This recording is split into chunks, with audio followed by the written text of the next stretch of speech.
Şimdi öğreneceğim kim olduğunu.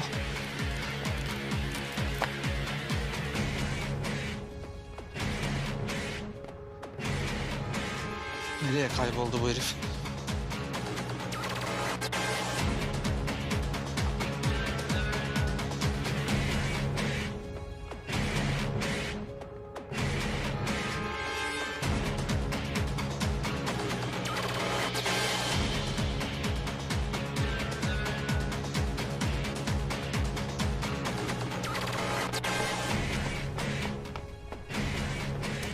Murat'ın evi değil mi burası ya?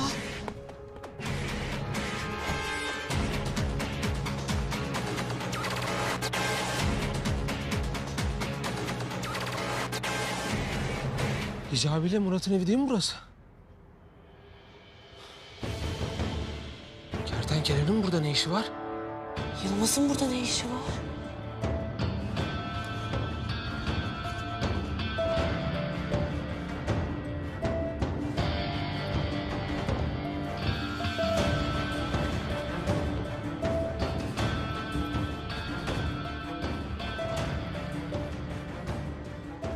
Allah'ım sana şükürler olsun. Yüzüğü geri aldım.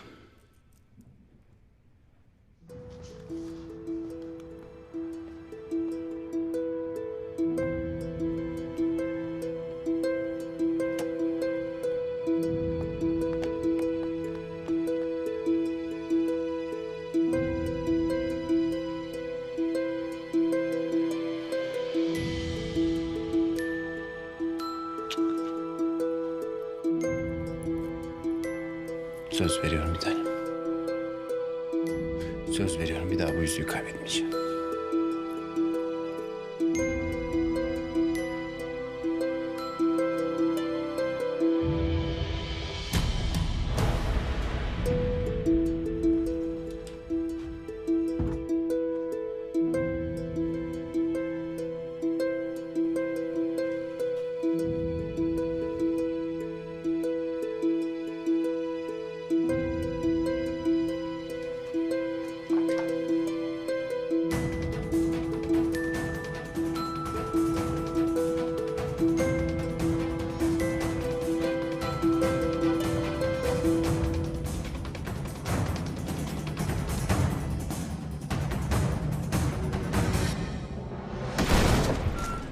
Teslim ol!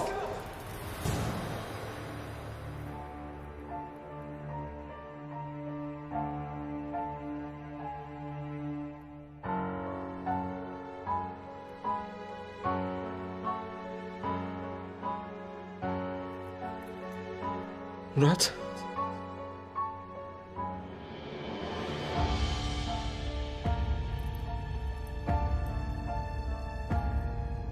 Nasıl ya?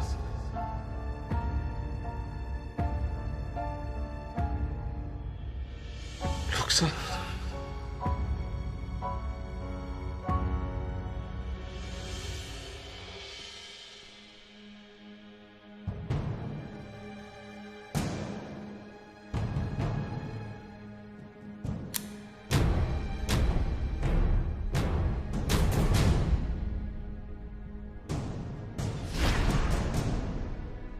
Zilin yerini bilmiyor musun ortak?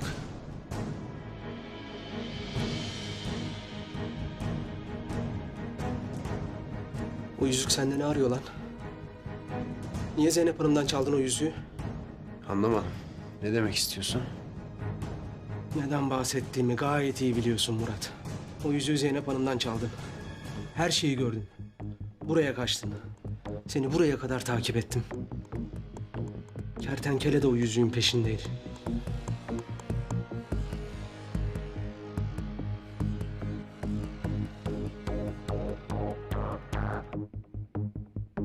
Yoksa...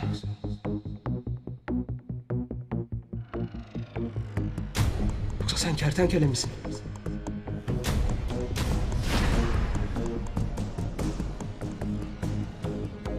Evet.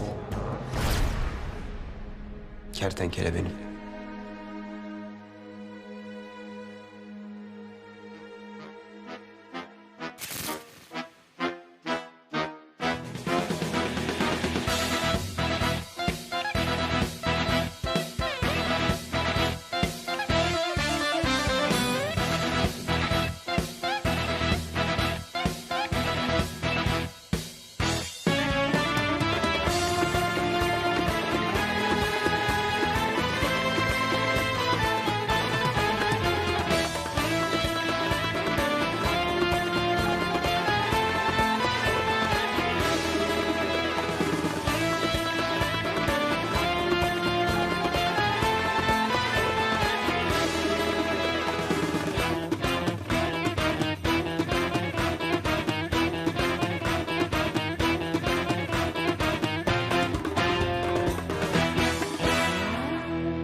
Bu olamaz. Bu adam kertenkele olamaz. Demek kertenkele sensin ha. Yüzünü değiştirdin o zaman.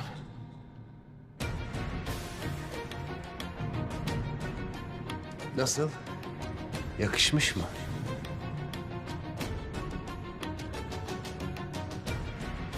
Ulan nasıl kandırdın bizi onca zaman? Sadece yüzünü değiştirerek bunu başaramazsın. Mesleğimiz bu ortak. Kandırmak. Kes lan! Ortak deme bana. Ayıp oluyor ama ortak. O kadar birlikte çalıştık. Eski günlerin hatırına. Kes lan! Yakaladım seni kertenkele. Ayağa kalk lan. Seni mi kıracağız be ortak?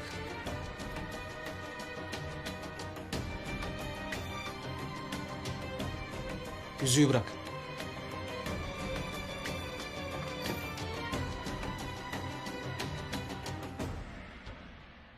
Arkanı dön lan. Ortak ayıp ediyorsun. Arkanı dön lan adi herif.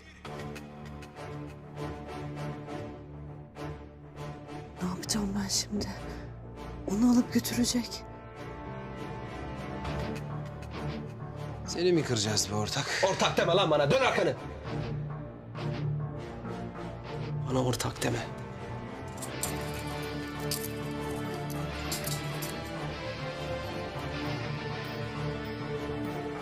Sakın yanlış bir hareket yapayım deme. Sakın. Hayır, bu olmayacak. Seni alıp götürmesine izin vermeyeceğim.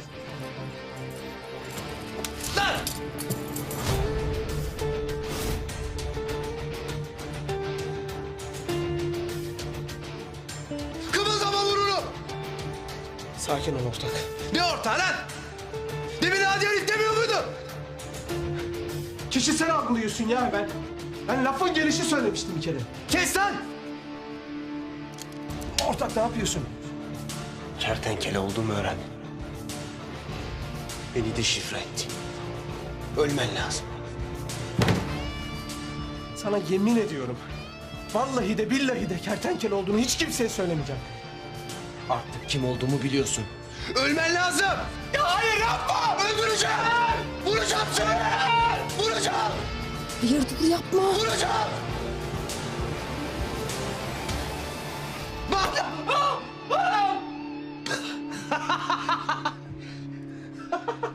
Ne oluyor ya?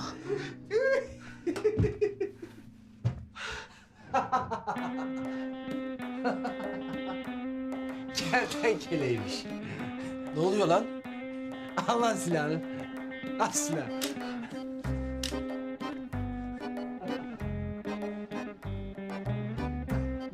Yakaladım seni kertenkele. Ne olur vurma beni ortak. Ne olur vurma beni eski günlerin hatırına.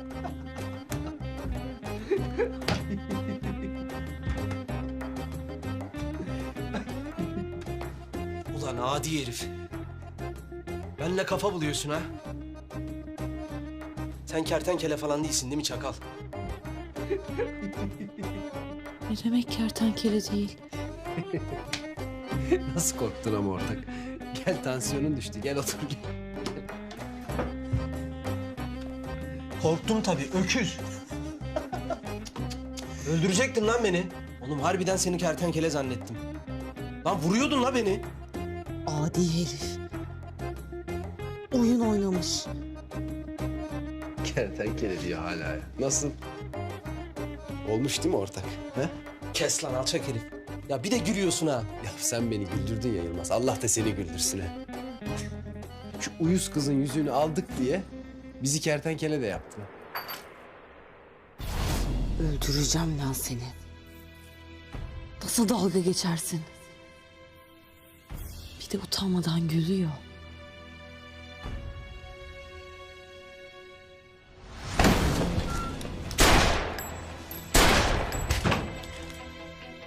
Silahını yere at.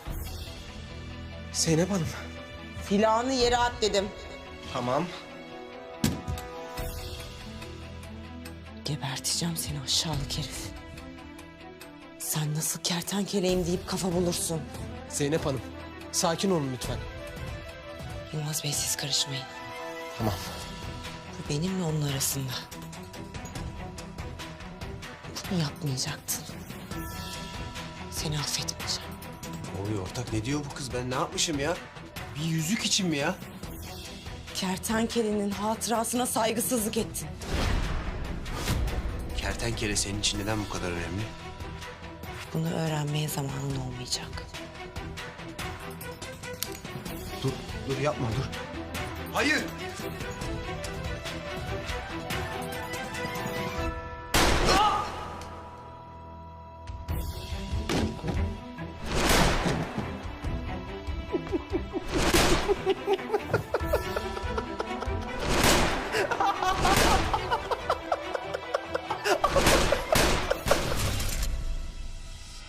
Oh, kendime zor geldim ya.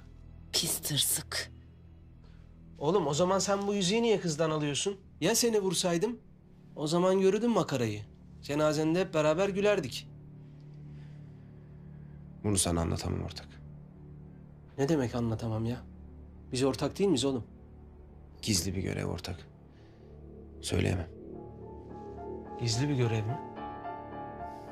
Bak Murat. Bugüne kadar ben senden hiçbir şey gizlemedim. Şimdi bana ne olduğunu söylemezsen bu ortaklık burada biter. Benim görevim kertenkeleyi yakalamak. Kod adı kertenkele. Biliyordum. Onun peşinde. İyi de ortak, kertenkele sıradan bir hırsız. Nasıl bir gizli görev olabilir ki onunla ilgili? Bilmiyorum. Benim görevim sadece onu bulmak. Ünsal komiserle ilgili olabilir mi sence? Bilmiyorum ortak. Gerçekten de yaşıyor değil mi kertenkele? Ha?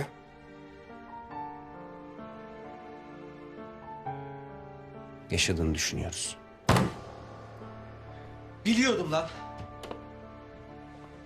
Oğlum iyi de bana niye söylemiyorsun lan? Ha? Biz ortak değil miyiz? Ben senden neyi sakladım şimdiye kadar? Gizli diyorum oğlum, anlamıyor musun?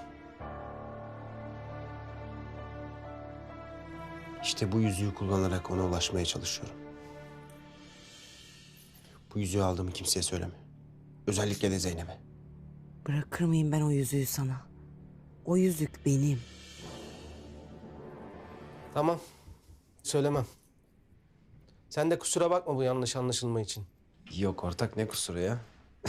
Eğlendik işte. Eğlendik biraz. Hadi ben kaçtım. Hadi. Geçireyim ben seni. Kelepçeyi de al da.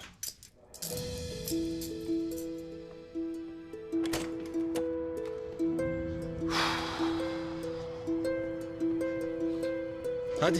Hayırlı geceler ortak. Sağ ol ortak, sana da. Yılmaz, dikkat et. Sen de. Yüzeye takip cihazı koydun demek ki. Anlamadığımı mı sandın?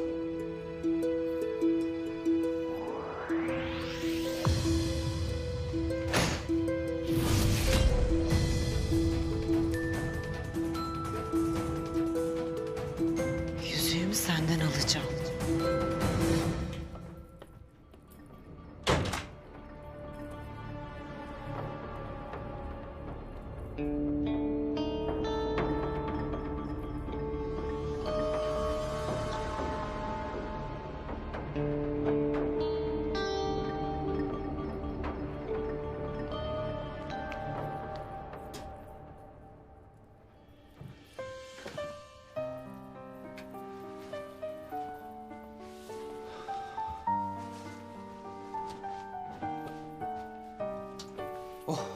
Şükürler olsun.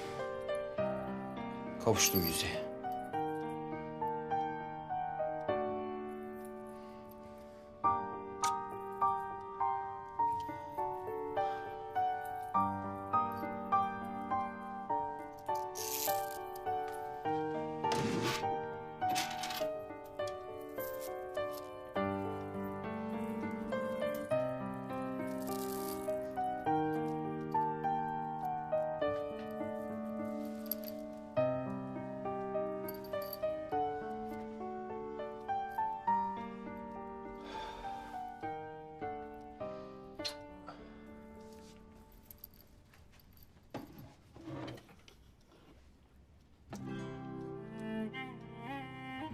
Canımın içi.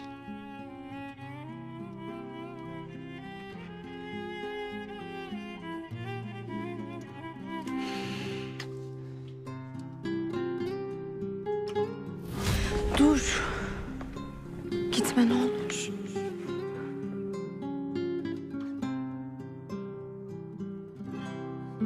Seni seviyorum.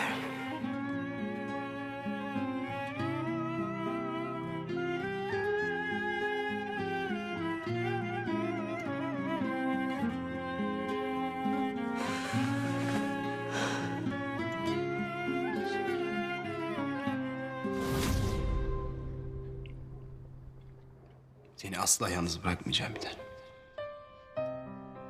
Hep kalbimde olacaksın. Söz veriyorum.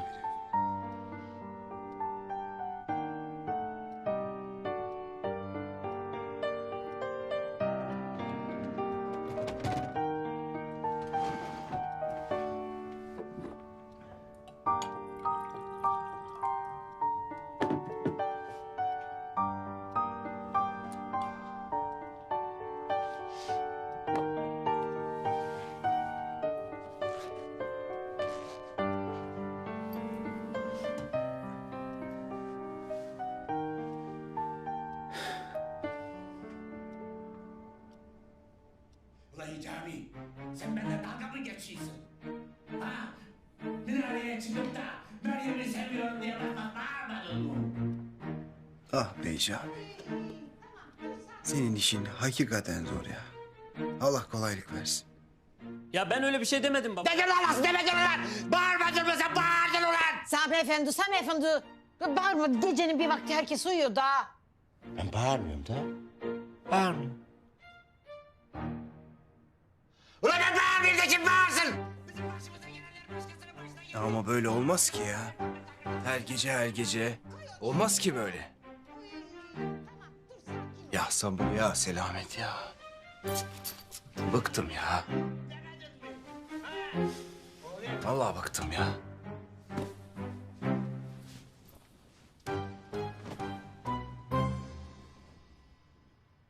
Ulan Hicabi. Laf adamın ağzından bir kere çıkar. Sen minareye çıkıp da Meryem'i seviyorum demedin mi? Ha? Bugün sevdim, yarın sevmedim olur mu? Ha? Ben o kızın duygularını sana hamsi ızgara gibi ha böyle ha böyle ha böyle oynatmam. Aile karar verdim. Tartışma bitti. Nişan edeceğiz. Sen de deli Meryem'le evereceğiz. Ne nişanlanması baba ya? Ben Gizem'i seviyorum. Kalbim ona yanmış. Başlarım ulan senin kalbinden. Ulan bağırttırma beni, herkes uyuyor da. Beni niye bağırttırıyorsun sen? Sami Efendi tamam. Ulan sen minareye çıkmadın mı? Çıktım. Minareye çıkıp da Meryem'i seviyorum demedin mi? Demedim. Ne dedin? Ya ben deli Meryem'i değil Gizem'i seviyorum dedim. Ulan bas bas bağırdınız, kulaklarım duydu, herkesin kulakları duydu, duymadı mı? Kulaklar duymadı mı? Ya baba ben Gizem'i seviyorum dedim. Megafondan şey olmuş. Megafondan oldu. O megafonu alırım, senin kafana geçiririm. Şimdi kabahat megafonun mu oldu? Ha? Megafon kendi kendine ben Meryem'i seviyorum mu dedi? Oğlum sen ne ayran gönüllü çıktın da. Minarenin tepesine çıkıp ben Meryem'i seviyorum diye bağırıyorsun. İni Paşa'ya o Türkiye siruğunu seviyorum diyorsun. Bu nedir da? Hay Allah'ım ne minareymiş. Ben nasıl bir iş ettim başıma? Ya anne nişan falan yapmayın ha. Yapacağız, yapacağız, yapacağız. Ben nişana falan gelmem. Geleceksin. Gelsem de nişanlanmam. Nişanlansam da evlenmeyeceğim. Geleceksin ulan. Nasıl evlenmezsin? Nişanı yapıyorsun, kızı ortada mı bırakacaksın, evlenmeyeceksin? İşte o yüzden nişan yapmayalım baba diyorum. Ulan Hicabi, eğer gelmezsen ben seni evlatlıktan reddederim. Hakkımı sana helal etmem. Ulan akıllı ol Hicabi, akıllı ol, akıllı ol. Sami Efendi, Sami Efendi. Hadi sen yat artık. Ben yatmaya gidiyorum. Yarın hazırlıklara başlayacağız, o kadar. Ya anne. Anne bak. bir şey Ben de konuş- yatıyorum. Hadi iyi geceler. Anne bir dur gitme bir şey konuşacağız İyi anne. geceler. Ya anne bak şey yapacağız anne. Nişanlanmayacağım işte. Of. Ben o nişana gitmem. Gitsem de nişanlanmam. Yok nişanlanmayınca ayıp olur şimdi. Bir çaresini bulurum elbet. Aklıma da şimdi bir şey gelmiyor. Ama daha gece uzun. Gelir elbet. Hizabu, heyecandan uyuyamadın mı? Tövbe tövbe. Sen süt ısıtayım mı? Yok sağ ol istemem. Ihlamur, Yok istemiyorum. çay demleyeyim. Ya istemiyorum dedim ya. Ulan sen de bir şey evet de da. Her şey hayır, hayır, hayır. İnsan nişanlısına biraz centilmen olur. İlla bacağına mı sıkalım? Çok kırdım benim. Ama sana nazlanmak da çok yakışar. Fe subhanallah.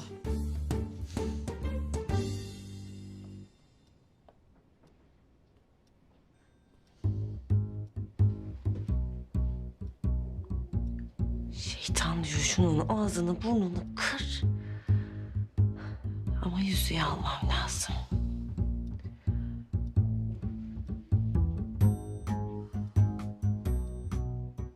Öyle yatış mı olur ya? Bir de komiser olacaksın.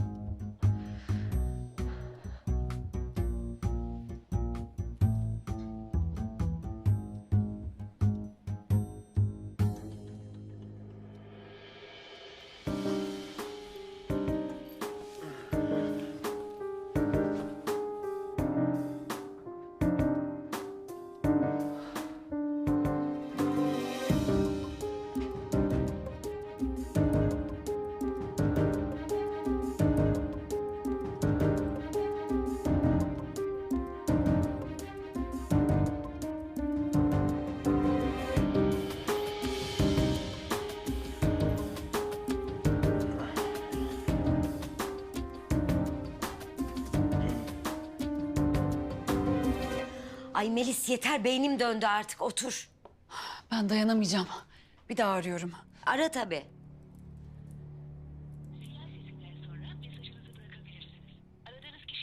Al işte. Telefonu kapanmış. Hay Allah ya. Bir şey mi oldu bu kıza? Ya Tülin Hanım, siz hiç merak etmeyin. O erkek Fatma gibi ona hiçbir şey olmaz. Sana soran mı oldu? Melis. Melis. Cık, ya bak hiç duyuyor mu?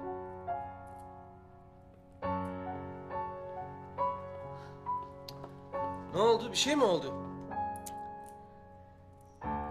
Zeynep'e ulaşamıyoruz. Eve de gelmedi, bilmiyoruz.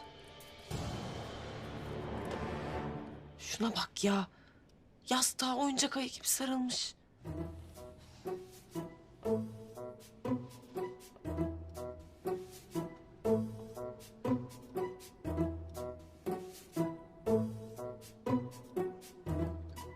Ay senin zincir gibi.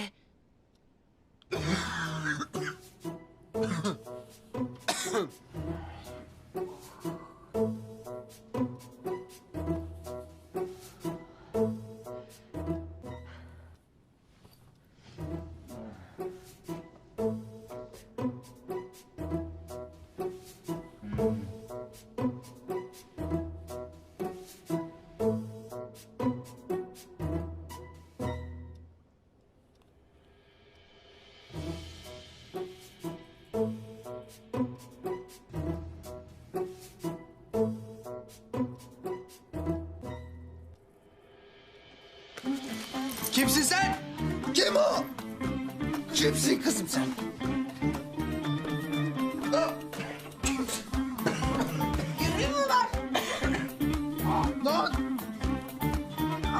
Kimsin oğlum sen? Bana bak. Benim bir körü evime geliyorsun.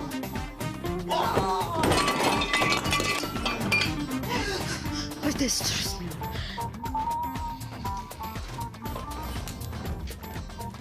Sami Efendi. Sami Efendi. Sami Efendi. Ay! Gol mü? Yok, gol değil. Aşağıdan sesler geliyor da... Murat komiserin evine hırsız mı girdi nedir? Asiye, akıllı ol. Komiserin evine, polisin evine hırsız girer mi hiç? Kafayı çalıştır. Ulan bu ne? Nedir? Ben sana sorayım. Ben de sana sorayım. Nedir? Kimsin sen? Kestim kardeşim. Dayan Murat. Gitti, nedir? Nerede dur? Zeynep, senin burada ne işin var? Konuşsana kızım. Hırsız nerede dur? Sami Efendi sen hırsızı görmüyor musun? Daha burada dur. Murat komiserin gönlünü çalmıştır. Aynı benim de hicabının gönlünü çaldığım gibi. Çalacağım ben bunun kalbini ya. Ne diyorsun be? Ben de çok meraklıydım sana kalbimi vermeye. Ha bu kız Zeynep değil midir? Ater. Gecenin bu saatinde burada ne arıyordur? Ya baba bizi ne ilgilendirir? Hadi eve gidelim hadi. Ulan niye ilgilendirmesin? Ya baba hadi. Bunlar burada ne yapıyorlar?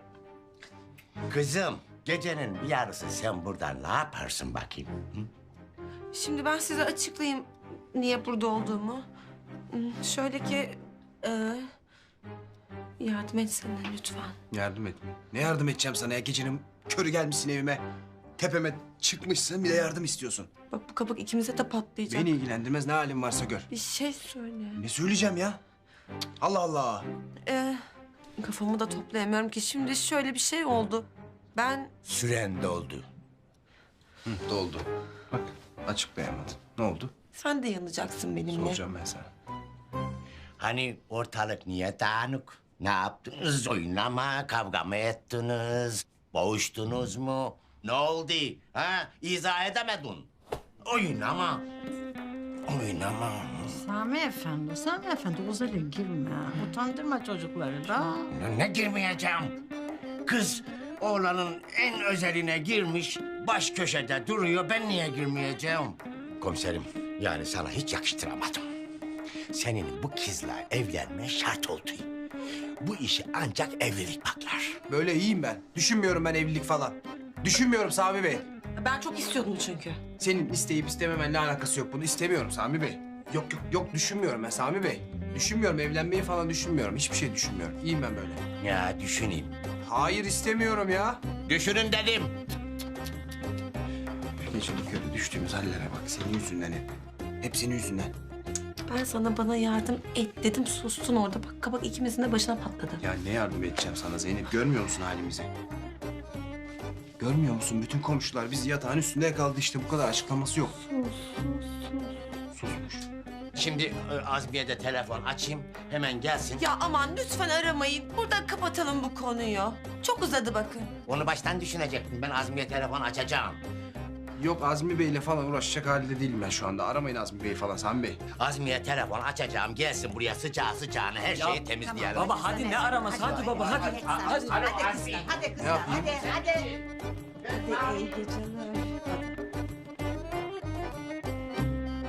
Kusura bakma kardeşim. Bu işe ancak nikah baklar arkadaş. Ha, Nikah mı? çifte nikah yapalım. Hicabi ile Meryem'i, Zeynep'le Murat'ı. Ya iyi düşünmüşsün Sami Efendi. Yalnız ben bizimkilerin nişanını biraz gizli tutacağım. Niye de? Ya karışma ya. Ben hallederim. Tamam.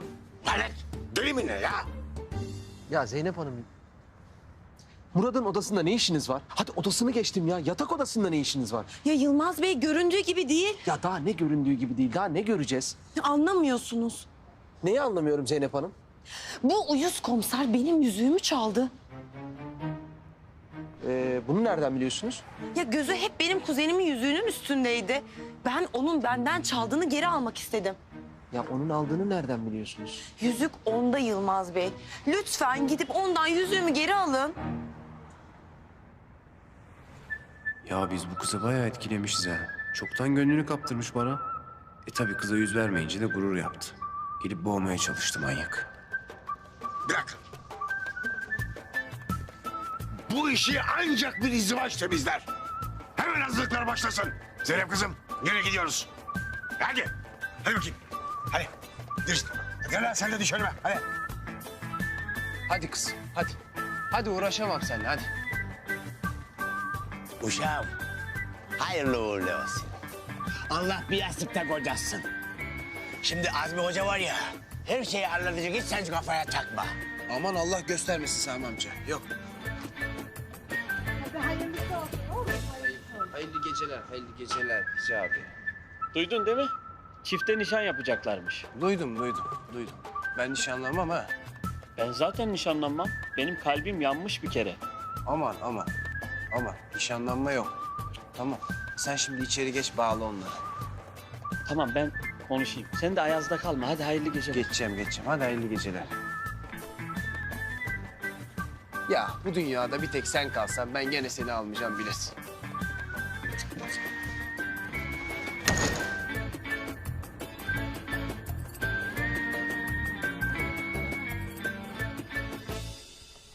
Asiye, davetiyeler hazır mıdır? Oy Sami Efendi uyan da balığa gidelim daha. Ben yarısını dağıttım bile. Oy. Bak ne güzel oldu. Oğlumuz Hicabi ile kızımız Meryem'in nişanında sizleri de görmekten mutluluk duyarız. Ver bakayım. Kalanlarını da dağıtalım da. Bunlar da benim davetiyeler. Bak, ne yazıyor burada? Ne yazıyor? Kuş da koydurdum. Oğlumuz Murat ile kızımız Zeynep'in nişanına hepinizi bekleriz. Nasıl olmuş? Ula Azmi, kuş kondurmuşsun ama senin önceden onları ikna etmen gerekmiyor muydu? Ha? Bak bizim oğlan çıktı minareye, ilahını aşk etti. Acaba komiser Zeynep kızımızı seviyor mi? Ya onlar birbirlerini deli gibi seviyorlar. Deli gibi ama naz ediyorlar. Bunlara sürpriz yapacağım. Sonra açıklayacağım. Davetiyeleri de gizli gizli dağıtacağım. İyi o zaman hadi iş başına. Hadi bakalım. Hadi bakalım. Hadi bismillah. Bunları da bitirelim. Selamünaleyküm Cevher abi. Aleykümselam Hicabi. Aleykümselam. Ula bu yaptığın sana yakıştı mı? Ne oldu Cevher abi? Erol, bir de ne oldu diye sorayım. Hicabi çok değişti Cefer abi. Artık tanıyamıyorum. Ben de çok şaşkınım. Ya Erol abi, Cevher abi ne oldu? Ne yaptım ben? Bu nedir bu? Ne bu? Davetiye. Gelin Meryem de nişanlanıymışsın ha? Ah anne, ah baba. Ya gerçekten de nişan yapıyorlar ya. Haberin yokmuş gibi yeme bizi de. Ya nişandan haberim yok. Ben Gizem'i seviyorum biliyorsunuz. Ben Gizem'le nişanlanacağım. Erol, bu uşağa bir şeyler oldu ya. Yok bir Gizem'i seviyorum, bir deli Meryem'i seviyorum. Bir öyle, bir böyle. İki kızı idare etmek hiç sana yakışıyor mu Hicabi? He? Haşa. Tövbe tövbe. O nasıl söz Erol abi? Ya var ya, koskoca Türkiye güzelini harcadın ya. Kız senin yüzünden hayata küstü. Üzüntüsünden yataklara düşmüştür kızcağız. Cevher abi. Daha bir şey deme. Tamam.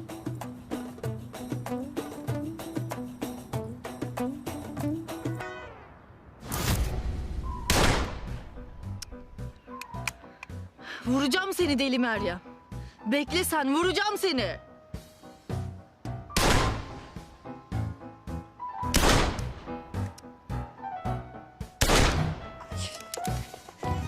Allah Allah. Al bunu. Ver yenisini. Gizem! Ay! Ay dur kızım dur. Kızım delirdin mi? Vuracağım o kızı anneş, vuracağım. Yapma Allah aşkına indir şunu. Kim verdi bu silahı Gizem'e? Baba Kadir'in haberi var Aydan. Kadir! Ay niye kızın eline silah veriyorsun? Bir şey olmaz karıcığım. Bırak kızımız biraz kafasını dağıtsın. Hicabi bana bunu nasıl yaparsın ha, nasıl?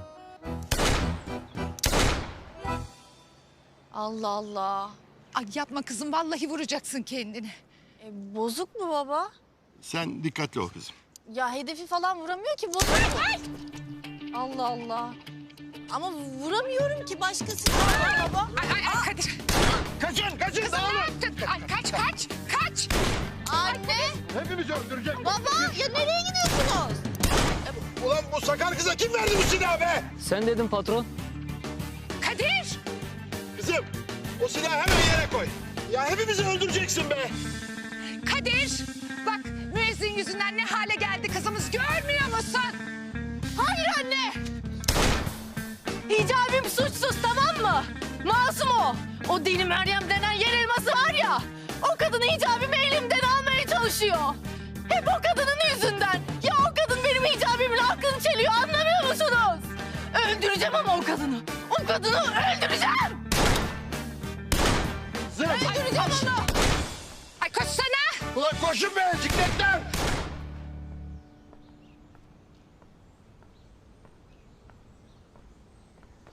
Deli Kenan. Meryem.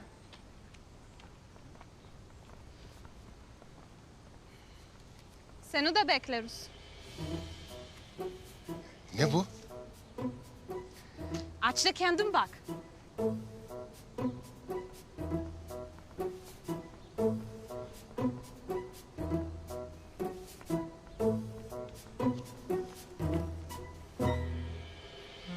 Oğlumuz Hicabi ile kızımız Deli Meryem'in nişanında sizleri de görmekten mutluluk duyarız.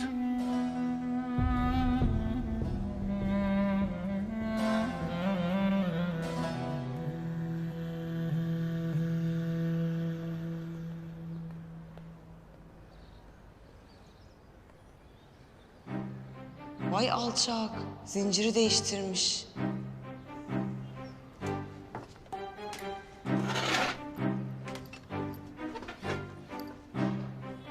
Ay inanmıyorum ya. Ya Zeynep'in Murat komiserin evinde ne işi varmış ki? Ben de sordum ama anlatmak istemedi. Ben size demiştim. Bu kızın gönlü komiserde diye. Ama abartmış. Hadi kızlar hadi. Hadi bakın işinize. Hadi.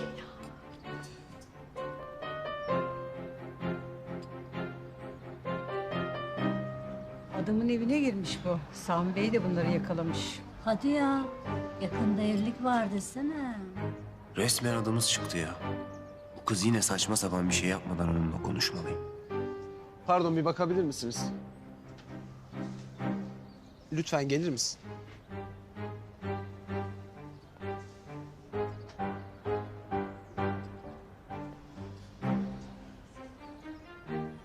Lütfen oturur musun? Konu belli ki uzayacak çünkü.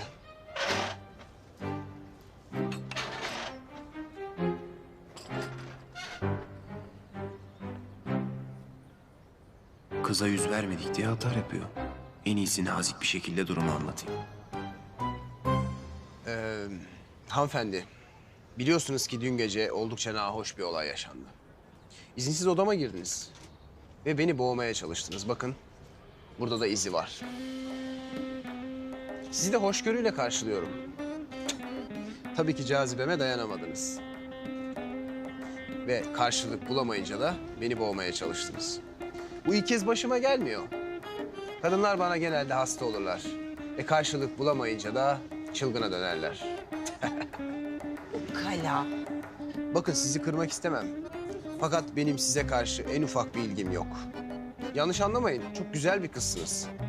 Fakat tipim değilsiniz tatlım. Size ümit verdiysem ki hatırlamıyorum, kusura bakmayın. Duygularına karşılık vermem mümkün değil. Keşke odama girmeseydiniz de daha önceden benimle konuşabilseydiniz. Odana senin için mi girdim aptal herif? Yüzüğümü almak için girdim. Pis hırsız. Şimdi gördüğünüz gibi bütün mahallenin diline düştük. Herkes benim size karşı ilgim olduğunu düşünüyor ki asla böyle bir şeyi kabul edemem. Bunu düzeltmek sizin elinizde. Ne diyorsun sen be? Memurum ben ya. Komiserim ben. Sizin yüzünüzden emniyet camiasında mahallenin de diline düşmek istemem. Böyle bir şeye asla izin veremem. Şimdi senin bana aşık olduğunu ve benim sana karşılık vermediğimi herkese söyleyeceksin. Kısmetim kapansın istemem yahu. Ya ne işim olur benim seninle? Peki o zaman odamda ne işiniz vardı? Yoksa uyurken beni izlemek mi istediniz?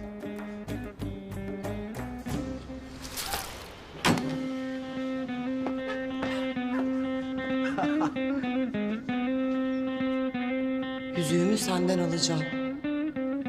Kaldıramadı. Gerçekleri kaldıramadı.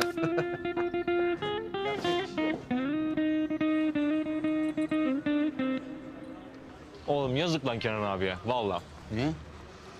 Üzüldü adam. Ne üzüldü? Sevdiği kızı Hicabi'ye veriyorlar.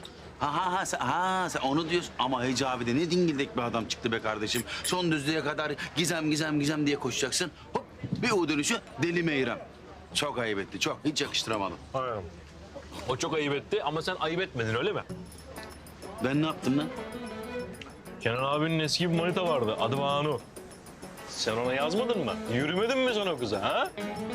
Oğlum Kenan yoktu, Şevket vardı. Şevket'le Banu'nun aşkı vardı. Kenan sonradan çöreklendi ne? Aynen. Oğlum bak önce tarih oku, ondan sonra konuş. Zevzek. Zaten zeytinli poğaça almamışsın. Konuyu değiştirme lan. Boş poğaça yiyeceksin. Bundan sonra boş adam boş poğaça yiyeceksin. Boş deyip durma. Boş. Sinirlerim bozuldu Boş. abi. Bundan sonra boş poğaça yiyeceksin. Boş. Adama hasta etme bak ha. Kenan abi. Kenan abi. Abi çay söyleyelim.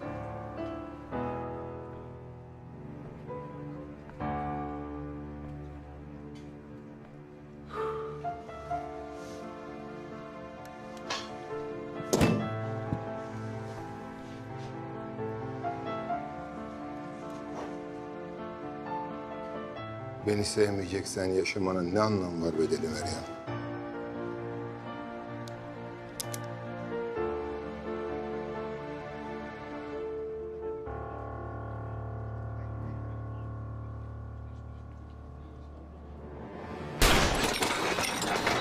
Allah'ım! Kenan abi! Allah'ım ben akmış beyne bakamam. Ya Kenan abi bir kız için değer miydi abi ya? Akmış mı pekmezi? Bilmiyorum ki ne akmış. Kenan abi. Sen ölmedin mi ya? Ne ölmesi lan? Ne ölmesi oğlum? Deli Meryem'e aşkımı ilan etmeden ölüm bana haram. Kenan abi, o zaman Deli Meryem seni vurur. Bence de abi kesin vurur. Öleceksem ölümüm Deli Meryem'in elinden olsun. Cenaze işlerini ara. Alo cenaze işleri mi? Teşekkürler. Hayırlı uğurlu olsun. Mutlaka geleceğiz. Sağ olun, bekleriz. Meryem merhaba. Ne oldu Deli Kenan? Fazladan davetiye mi istersin? Yok, ben seni... Konuşsana la. Seni... Ne oldu? Bir sıkıntın mı vardır? Meryem, ben seni... Ha, konuşsana. Meryem, ben seni... seni... Ula git başımdan. Daha davetiyeleri dağıtacağım. İşim gücüm vardır. Hadi.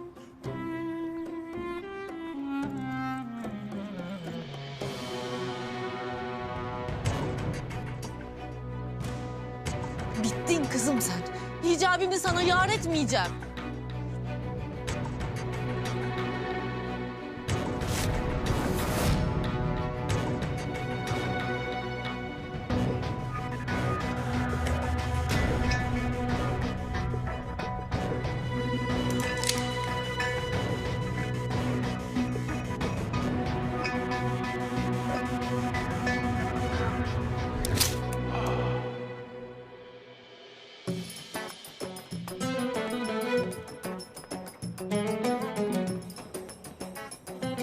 Ne yapıyorsun Gizem?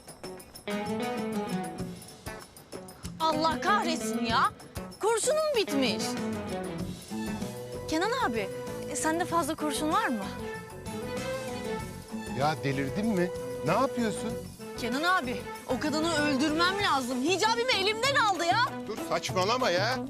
Ya bıraksana Kenan abi, o kadını öldüreceğim diyorum ya. Olmaz öyle şey, bırak şunu be. Kolyeyi almam lazım.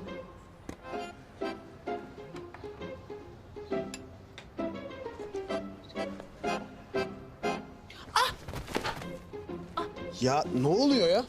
Pardon, ayağım kaydı benim. Ama yeter artık. Siz laftan anlamıyor musunuz? Bu yaptığınız resmen taciz.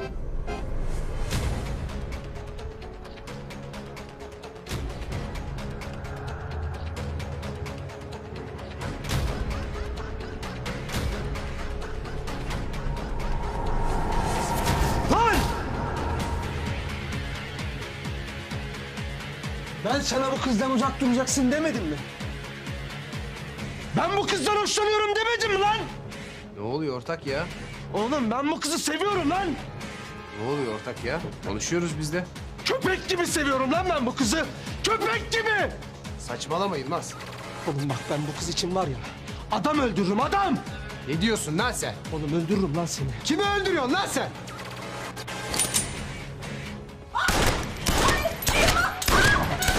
Hayır!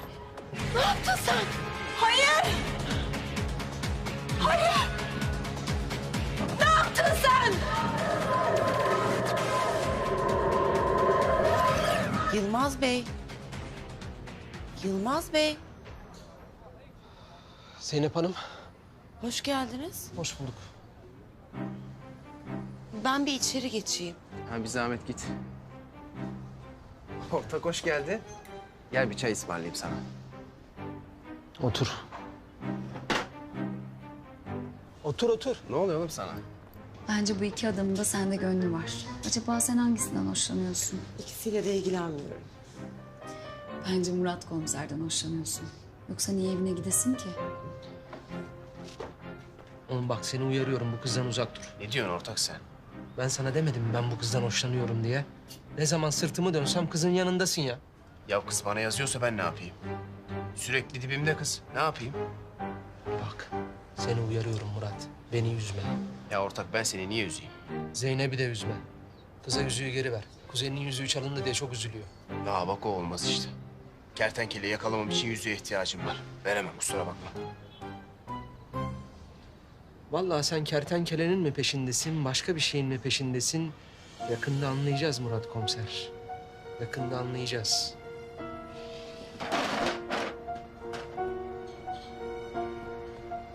Ne oluyor buna ya?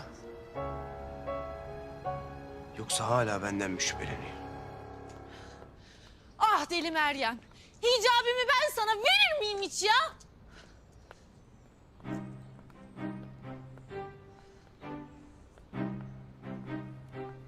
Kız kızım sen bu mahallede ne işin vardır? Yoksa beşik kertmemin peşinde misin? Vururum seni. Hicabi beni sever. Anla artık. Yarın nişanımız vardır. Ne nişanı be? Yer elması. Sen de gelebilirsin. Bu mutlu günümüze seni de davet ederim. Ah, çekinme. Bu ne be?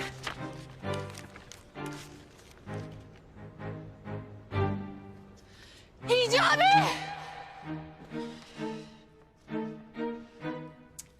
Abi. Ya Büşra. Ya ben ne yapacağım? Gizem nişanı öğrenirse beni terk eder. Benim acil bir şey yapmam lazım. Ya azıcık yardımcı olsana abine. Ya abi ben ne diyeyim? Hem ne terk etmiş? Sen zaten Deli Meryem'le nişanlanmıyor musun? Asla. Ne nişanı ya? O annem babam da öyle heveslenmesin. Ben nişanlanmayacağım. O nişana da gitmem. Ya ben Gizem'i seviyorum. Gözüm ondan başkasını görmüyor. Tamam. Sesi bile kulaklarımda. Nur yüzlü. Bence sesi kulaklarında değil. Bence dışarıdan bağırıyor. Gizem gelmiş. Gizem. Hicabi! Gizem. Hicabi! Bir daha benim yüzümü görmek istemediğini sanıyordum. Hicabi! Bana döneceğini biliyordum. Nur yüzlü. Kes sesini be! İn aşağı çabuk! Bunun hesabını vereceksin bana! İn! Tamam Gizem, hemen geliyorum. Tamam.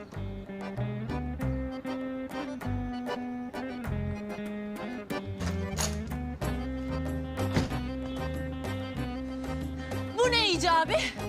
O ne? Ben de sana onu soruyorum işte. Ne bu? Bu ne ki? Sen hiç zahmet etme. Ben okurum. Hem de zevkle. Oğlumuz Hicabi ile kızımız Deli Meryem'in nişanında sizleri görmekten mutluluk duyarız. Ha, bu isim benzerliği. Sen benimle dalga mı geçiyorsun be? Sen benim gibi gül yüzlü Türkiye güzelini bırakıp o kadınla mı evleneceksin? Ya deli deli konuşma. Ben sadece seninle evleneceğim. Gözüm senden başkasını görmüyor ki. Üzme kendini. Bu ne o zaman? Bu davetiye. Ama korkulacak bir şey yok. Kontrolüm altında her şey. Ya zorla nişanlandıracak halleri yok ya beni. Bunlar oldu bittiye getirip Hicabi'yi beşik kertmesiyle baş göz edecekler. Ben buna izin verir miyim ya? Gizem. Kızım neredesin? Ya arıyoruz seni bulamıyoruz. Telefonu da kapatmışsın. Niye buraya geldin sen kızım? Bu defteri kapamamış mıydın? O defter hiç kapanmadı ki babiş. Sana da Deli Meryem'le mutluluklar çocuğum. Nihayet kızımın peşini bırakıyoruz. Gel yavrum. Gel çocuğum. Gel gel gel gel. Gel yavrum. Ciklet.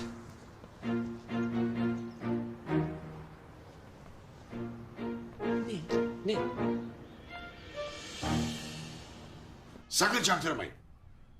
Zeynep kızımızla Murat komiserin nişanını ayarladım. Hicabi ile Meryem'in nişanında onları da aradan bonus olarak çıkartacağım. Nasıl?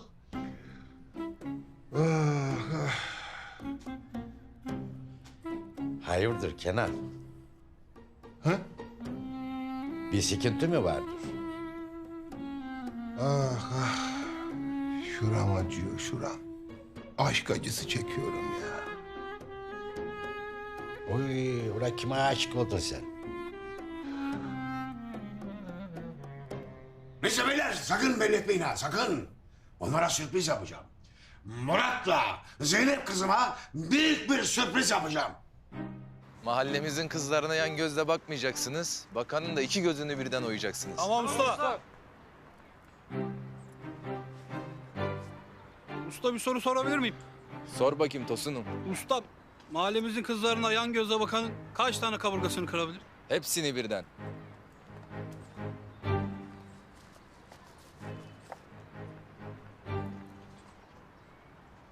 Ne bakıyorsun be? Sevap işliyoruz, suç mu? Ya canımı yakıyorsun.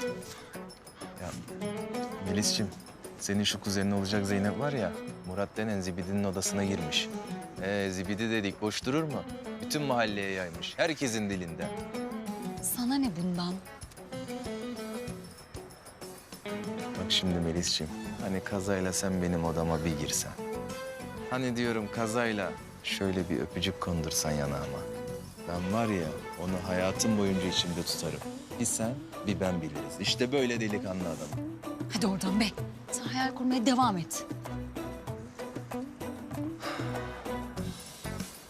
Ama hocam, bizim mahallenin kızına baktınız. O bizim mahallenin kızı değil lan. Ama usta. Sus ve yürü tosunum.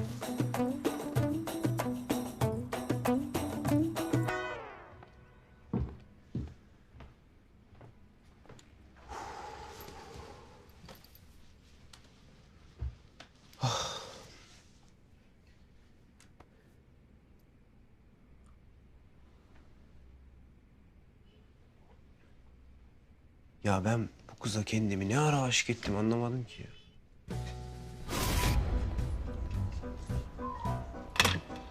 Al. Kafama atsaydın. Yakında onu da yapacağım. Gerçek hoca benim diyorum.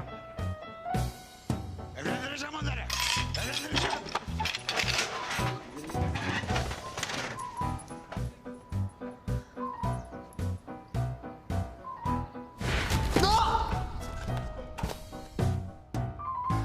Ne yaptın sen? Hak ettin ama. 50 kere söyledim saçımı bırak diye.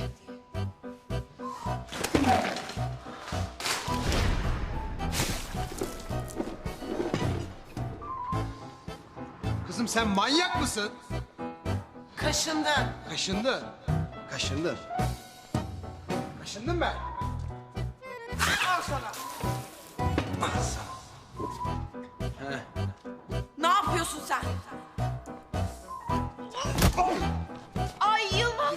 Az getirin. Buz şeyi yok. Yok. Nasıl yok? Bir bakayım ya. Ne yapıyorsun? Ya bundan sebep. Yılmaz bir dur bakayım. Tamam. Ya bir şey yok. Adamın gözünü şişirdin ya. Şu halimize bak ya. Al sana çiçek. Belli ki hayatında sana kimse çiçek falan almamış. Ah hepsi senin. Belli ki sen hayatına kimseye çiçek vermemişsin.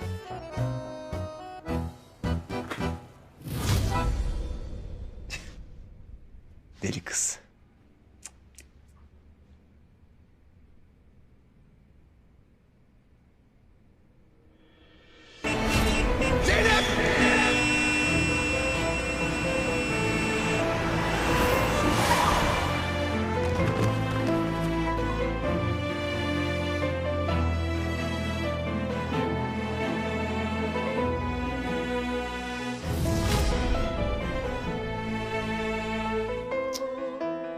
Hay Allah'ım yarabbim ya.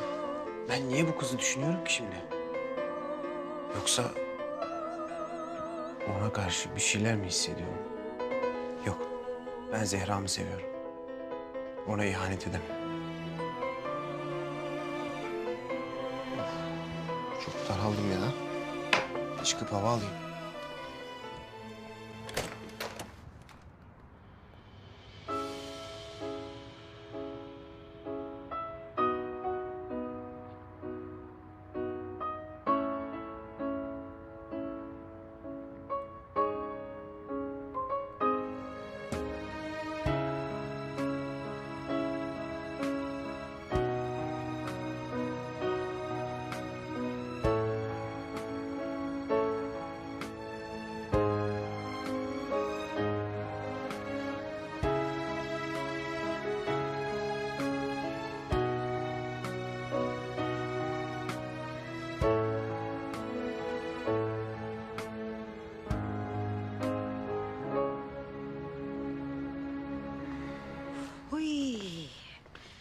Yorulduk ama değdi. Herkese davetiye verdik değil mi kızım? Verdik teyzeciğim, verdik. Yarın büyük gün. Hicabi'yi sandığı kavak ağacının elinden aldığım için çok mutluyum teyzeciğim, çok. Uy. Ula ben Çaça Fadime'ye davetiye vermeyi unuttum da. Haçan ben çıtıp vereyim sen eve git ben gelirim.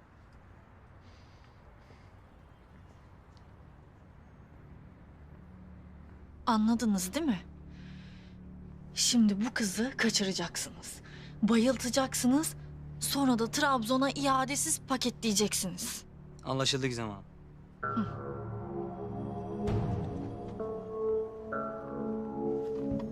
Siz de geliyorsunuz.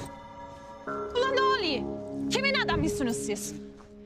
Şimdi gününü göreceksin sen ezik beşik kertmesi.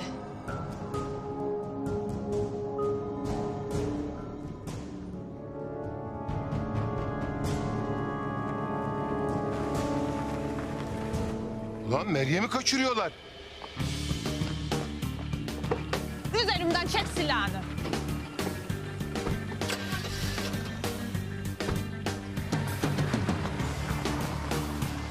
Oh be! Ya sonunda kurtulduk şu ezik beşik kertmesinden.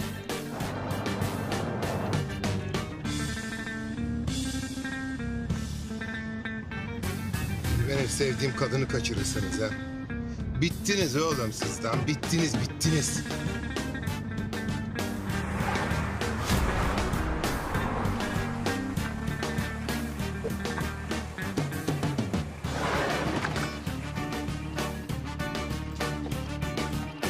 Yürü.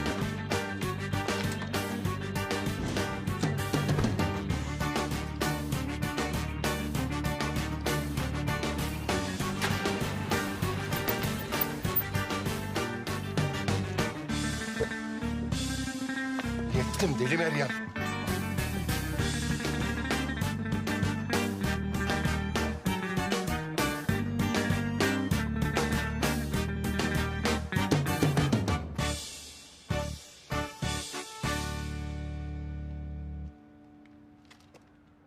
Meryem?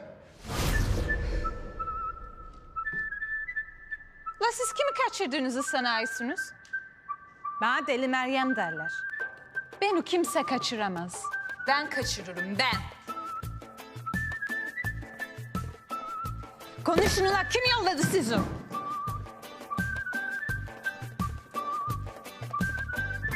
Ula! Yoksa Türkiye Cüzeli mi gönderdi sizi? Kavak ağacına söyleyin, hicabı kimseye bırakmam. Hicabı benimdir, benim.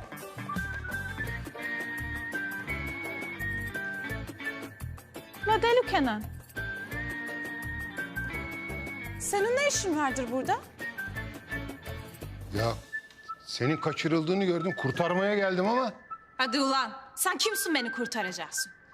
Beni kurtarsa hicabı kurtarır. Sen de kim olaysın?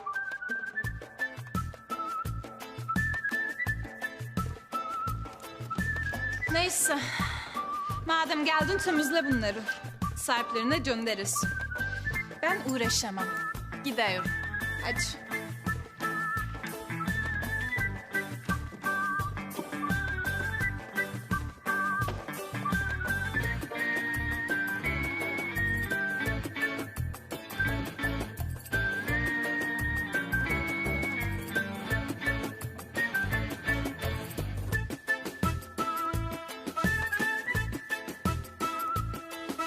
Siz benim sevdiğim kadını nasıl kaçırırsınız lan?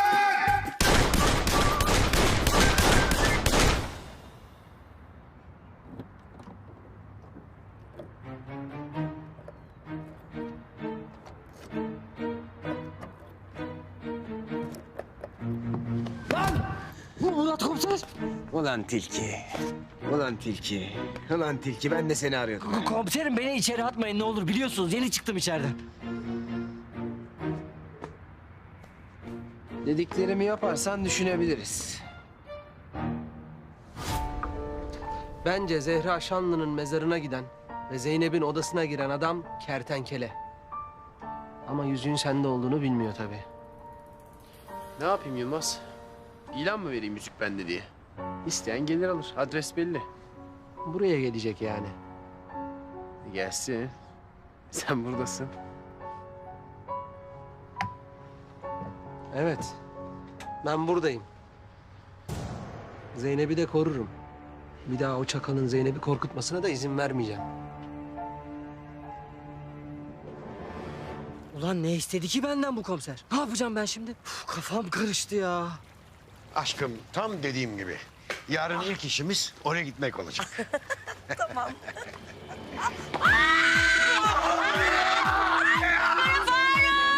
Kara Faruk!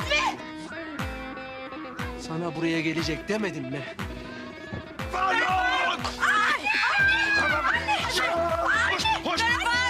Ne oluyor? Kara Faruk! Kurtulamadık ondan, kurtulamadık. Nedir arkadaş bu ya? Bu salat olma, bu sahtekar ruhu. Bu mani kadın ayrılmıyor be türlü. Ulan kertenkele bu sefer elimden kaçamazsın. O kafanın hesabını soracağım sana. Nereye gitti? Şu tarafa yakalayın. Yakalayın ne olur artık yeter ya. Korkmayın. Ben buradayım. Ay, ay. Seni yakalamalarına asla izin vermeyeceğim. Ne işimiz var oğlum gece gece burada ha? Ya Kara Faruk karşımıza çıkarsa? Ne yapıyor gece gece ya Kara Faruk? Ulan bizim aşklarımız burada. Nur Hayat'la Melahat burada yaşıyor biliyorsun değil mi? Alo. Görmeye geldik onları. Sen görmedin mi kızları kafede sabah? Ha? Görmedin mi? O sabahtı. O sabah da Orti. Bir de gece görelim bakalım nasıl kızlarımız. Gece de güzel mi? Bir öperiz, bir severiz, bir koklarız. Aha Kara Faruk. Lan Kara Faruk! Ana.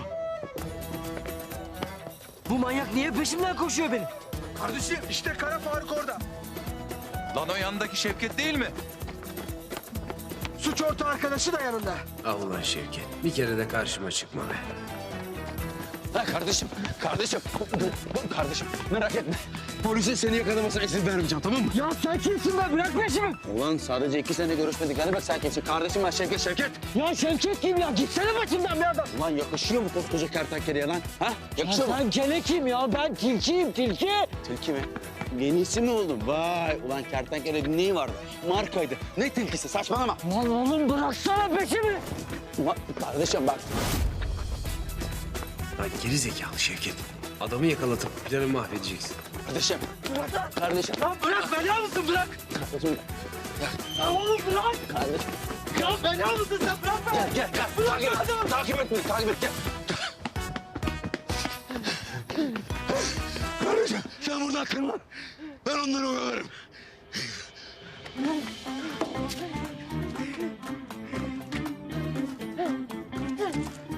Ne yapıyorsun lan sen? Oğlum tırmansana ben onları oyalarım diyorum lan. Sen tırmanma yeteneğini mi kaybettin? Ne yapıyorsun sen ya? Vay kertenkele. Yakaladım lan seni. Hiçbir yere kaçamazsın. Kim lan bu? Bana mı soruyorsun lan? Kara Kemal benden iyi tanıyorsun. Şu attığın kafanın intikamını alalım. Skoru eşitleyelim seninle bir. Kardeşim sen bana mı güveniyorsun? Kaç! Lan!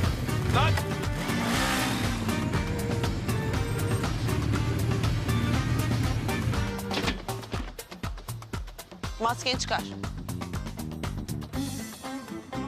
Yüzünü göster. Eğer kertenkele değilsen seni fena döveceğim. Ha, korktu canı beni, korktu ya. Maskeli abla, ben de. Durun ben de. Kesin kertenkele bak, ben kefilim tamam, ben kefilim.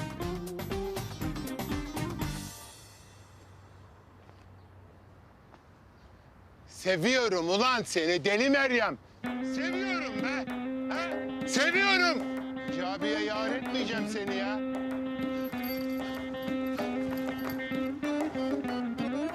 Maskeli kız değil mi lan bu? Onun burada ne işi var? Kertenkele sevgilisi ya. Onu kurtarmaya geldi tabii. Hemen bir şeyler yapmam lazım. Basacağım ulan o nişanı. Basacağım ulan. Ah deli Meryem ah. Yaktın, yıktın, kül ettin beni be. Deli Meryem'e mi aşık bu? Şaşkınlardayım. Allah mahalleye çevik kuvvet yollamak lazım. Deli Meryem bir duyarsa bunu iç savar çıkar o mahallede. Sensiz bu gönül eser deli bir rüzgar gibi gecenin koynunda. Görmesin bu gözler senden başka hiçbir şey. Kör olayım be! Oh! Ya bu iyice deli yaptı kendini. Vay vay vay. Görüyor musun? Aşk Deli Kenan'ı bile şair yapmış birader. Aşk bu işte. Aynen öyle ortak. İşte aşk adamı böyle yapıyor. Aşk için ölünür be. Aşk için ölmek lazım ya.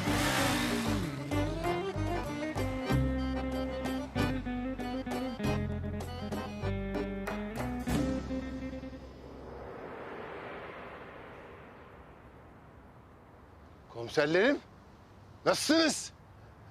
Görüyor musun? Nasıl yakmış balatayı? Aşk hakikaten insanın gözünü kör ediyor. Deli Kenan, iyice sen kendini deli ettin ya.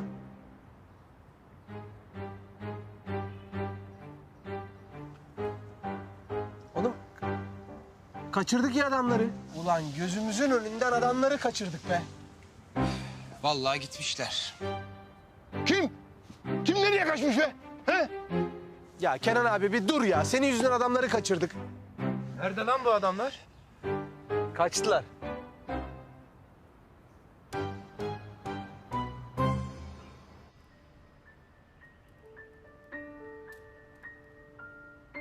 Artık eminiz. Ayıldız adam kertenkele. Eminiz ama onu nasıl yakalayacağız? Emniyette adamlarımız var. Bize yardımcı olacaklar. Nasıl?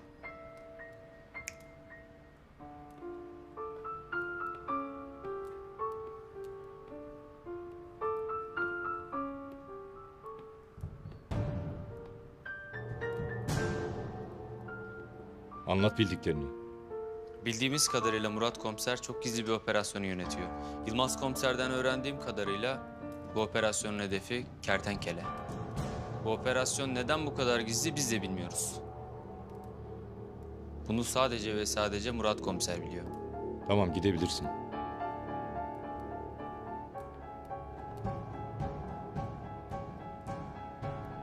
Yarın Murat Komiser'i alıp konuşturacağız. Ne öğreneceğiz?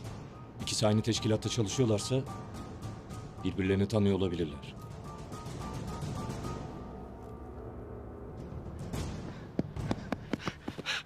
Komiserim, canımı zor kurtardım ya. Kimdi o manyaklar? Nereden giydirdiniz bana bu maskeyi? Tamam Tilki. Sen görevini yaptın. Şimdi geceye karış ve ortalığa çıkma, tamam? Beni içeri atmayacaksınız değil mi komiserim? Gevşeme. Tamam. Seni sadece bugünlük affettim. Yürü. Anladım komiserim.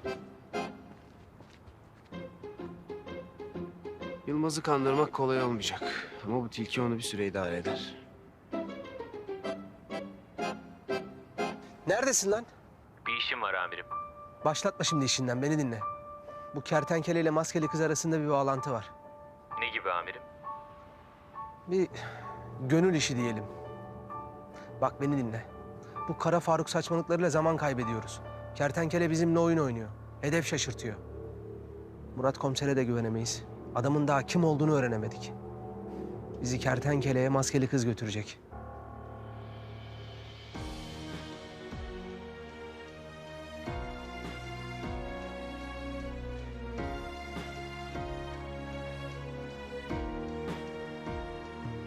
Sen o değildin değil mi? O olsaydın yüzünü bana gösterirdin. Yaşasaydın.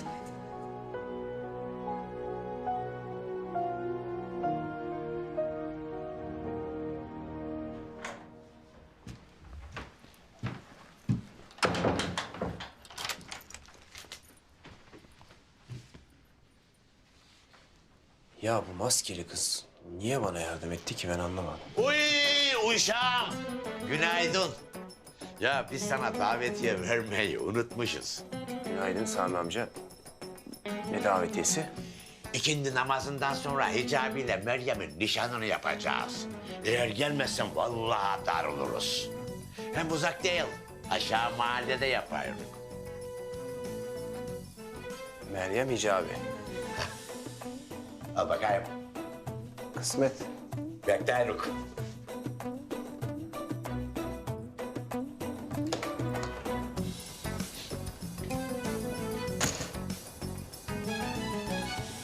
Vay arkadaş ya. Hicabi Deli Meryem'e vermişler. Olacak iş değil.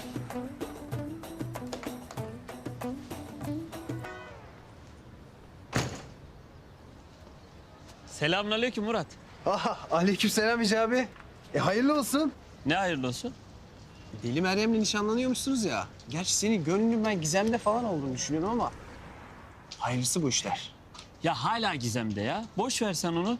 Ben Deli Meryem'le nişanlanmayacağım. Nasıl nişanlanmayacağım? Bu ne? Davetiye de. Ya sen o davetiyeyi boş ver. Sen soruma cevap ver. Aşık olmadığın biriyle evlenmek caiz midir? Soruyorum hocam. Hocam şimdi bir insanın aşık olmadığı bir kişiyle evlilik yapması caiz midir hocam? Ne? Mantık evliliği diyorum hocam. Mantık evliliği yapmak caiz midir? Güzel soru. Evlilik türevlerinden gidiyorlar. Ya Hicabi sen bizde mantık mı bıraktın ki böyle soru soruyorsun şimdi? Bende mantık mı kaldı? Caiz midir hocam? Değildir Hicabi.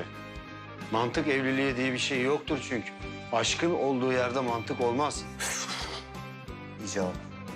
Aşkla mantık yan yana gelmez. Öyle bir şey olmaz yahu. Yani mantık evliliği yapmak caiz değil midir hocam?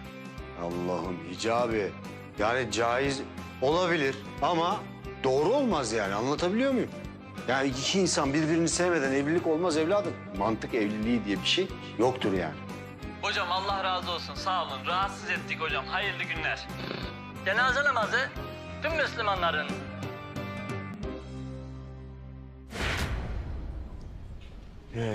Şimdi Hicabi evladım. Pardon Hicabi. Aşık olmadan yapılan evlilik tamamen mantıksız bir evliliktir. Çünkü aşkta mantık aranmaz. Eğer mantık arıyorsan o zaman aşık olmayacaksın. Çünkü aşk tamamen mantıksız bir eylemdir. Yani caiz midir hocam? Caiz midir diye soruyorsan Hicabi... değildir, caiz değildir. Allah razı olsun hocam. Allah senden de razı olsun. Tıpkı Ziya hocam gibi cevap verdiniz. Ne de olsa aklın yolu bir. Benim Deli Meryem'le evlenmem caiz değildir. Çünkü onu sevmiyorum.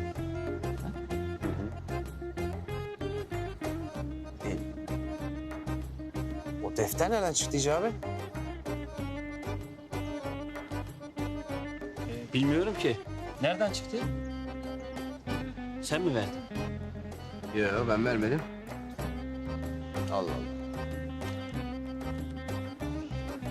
Allah razı olsun Murat hocam. Yani komiserim. Murat. Allah senden de razı olsun. Sağ ol.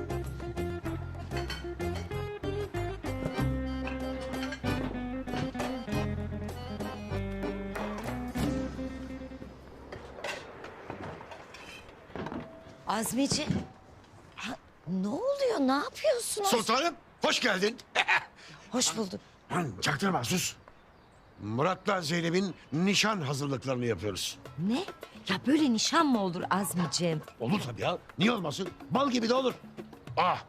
Ya zaten şu kertenkelenin ruhu bizim malikaneye musallat olduktan sonra hepimizin sinirleri gerilmedi mi? Gerildi. Ya mutlu olmak bizim de hakkımız. Hani diyorum ki şöyle bir nişan yapsak da kurtlarımızı bir döksek, bir eğlensek nasıl olur? Ay tamam Azmi tamam.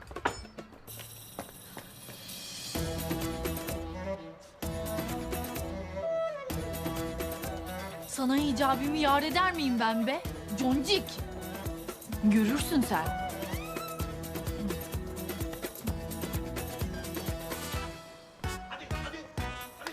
Vakit geçiyor ya. Allah razı olsun Kenan abiden ben. O olmasaydı şimdi kertenkele kardeşim de ben de. Bir şey söyleyeceğim kanka. Sen kertenkeleyi gerçekten gördün mü? Yani gözünde gördün mü? O muydu? Oğlum gördüm. Tabii maskesi vardı ama gördüm. Zaten ben kardeşimin kokusundan tanırım, kokusundan.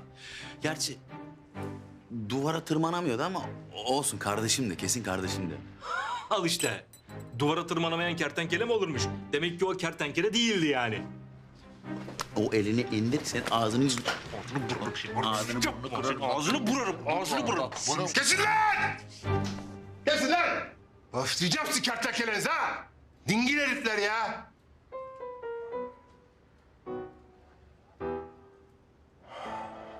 Ah Deli Meryem ah! Ne hallere soktun be kadın beni be!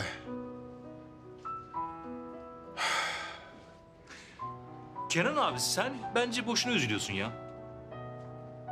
Niye lan? O kız sana bakmaz ki. Ya kızın gözü hicabi de yani o bakımdan şey ettim ben. Ya bu nasıl bir üslup, bu nasıl konuşma ya? Sen koskoca Kenan abiye nasıl konuşuyorsun lan? Münasebetsiz. Oğlum vurur. Vur abi Kenan abi ben de düşündüm de bu deli Meryem'e sen aşkını ilan ettiğin vakit bu kadın zaten deli çekip bizi vurur ondan sonra hep beraber musalla taşının er kişi niyetine Allahu Ekber. Kenan abi! Ne bağırıyorsun be? Ay pardon ya. Ne yaptın ya? Öyle gerilir mi kahvehaneye? Bir selam aleyküm de sakin sakin ya. Kenan abi. Hı. Sen de ben de bu nişanın olmasını istemiyoruz. Evet.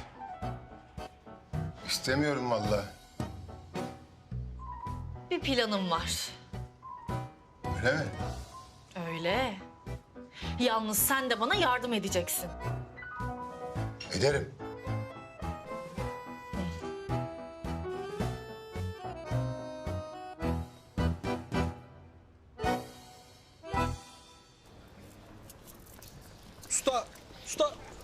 Usta güçlü bir rakiple karşılaştığımızda kaçmamız doğru taktik midir?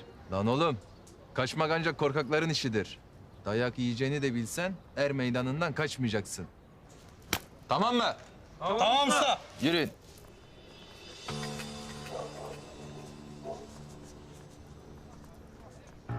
Usta işte o adam.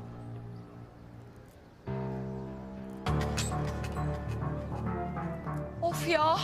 Bunlar yine kavga edecekler kızlar.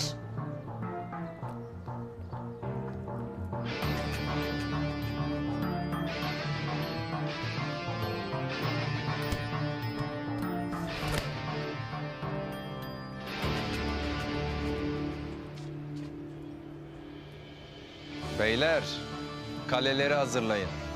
Vay. Kaleleri hazırlayın çocuklar. Belli ki Kemal abiniz ve tayfası maç yapmak istiyor.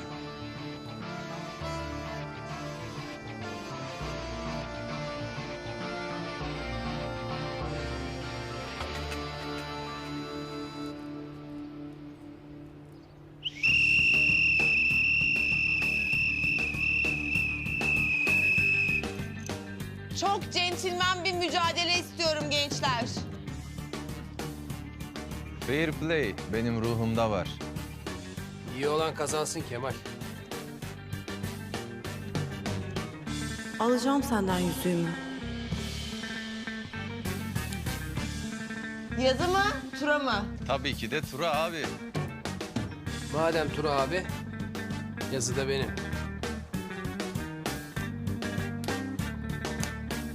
Yazı. Top mu, kale mi? Kale.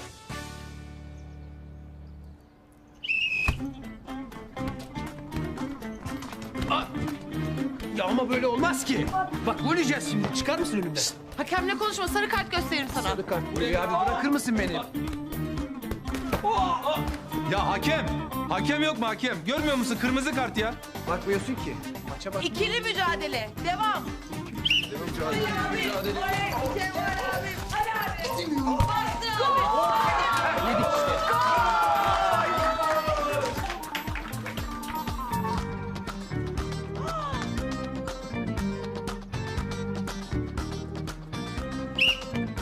Sarı kart.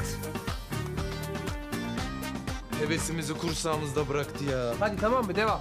Devam atacağız. Hadi bakalım. Hadi abicim, hadi bakalım. Ama böyle olmaz ki. Omuz atıyor. Kardeşim böyle mızmızlanacaksan oynamayalım.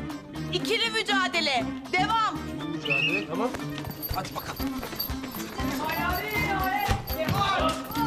Bir adamı düşüremediniz ha. Çocuklar şunu pembe çakın, bir Çak. şey yapın hadi. Bravo.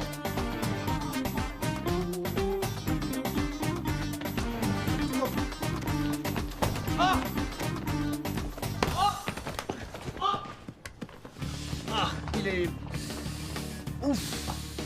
Hakemi yanıltmak için yalandan yere düştün. Sarı kart. Ne yalandan şişti bileğim ya. Bir de sarı kart diyorsun. Yalandan yere düşmeyi bile başaramıyorsun. Ah bileğim. Ay şişti, vallahi şişti. Yok mu sağlık ekipmanı bir şeyler burada ya? Ben ilk yardım biliyorum. Rahat ol.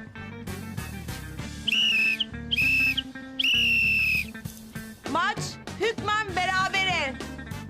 Dağılabilirsiniz gençler. Kardeşim oynamayı bilmiyorsun. Yalandan sakatlık numarası yapıyorsun ya.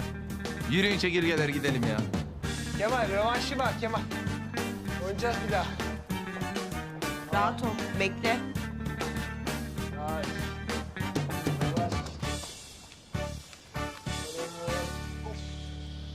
Bileğim. Ay çok kötü ya.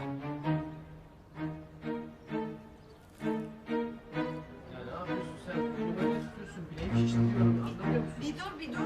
Bir saniye. Bileğim şişti, bileğim Zeynep Hanım. Bileğim şişti. Niye anlamak istemiyorsun ki? İnsanlık da yaramıyor sana.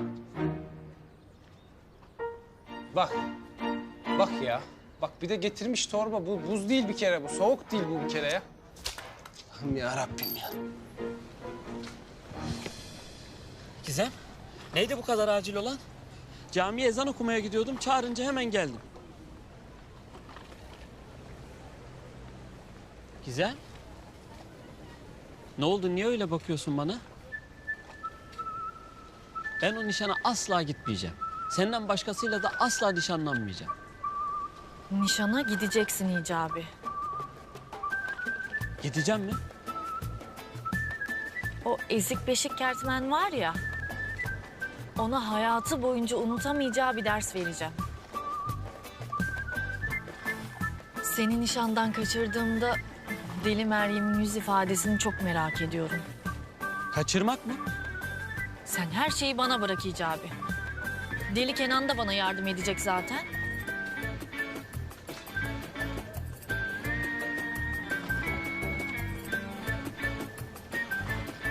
Seni kaçıracağım Hicabi.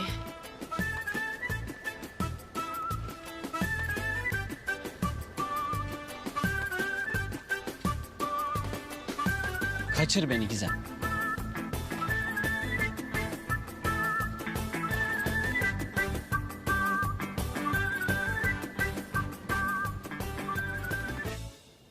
Yüzüğümü nasıl alacağım bu adamdan?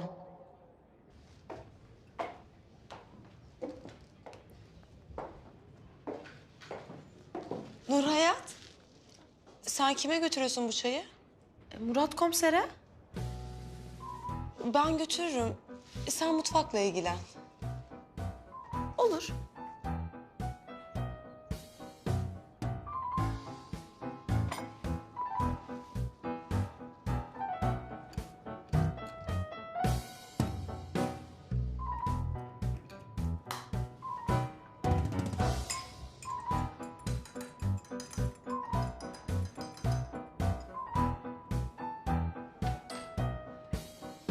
Bir fili bile uyutur bu. Ya ben niye sürekli bu kafeye geliyorum? Başka kafe yokmuş gibi ya. O uyuzun yüzünü görmeye mi yani?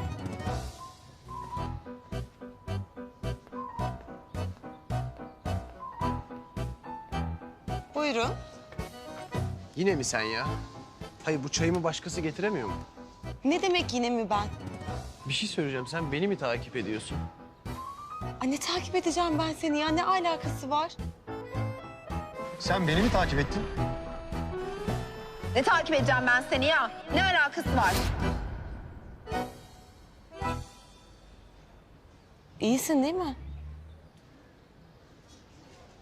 Yok bir şeyim yok. İyiyim.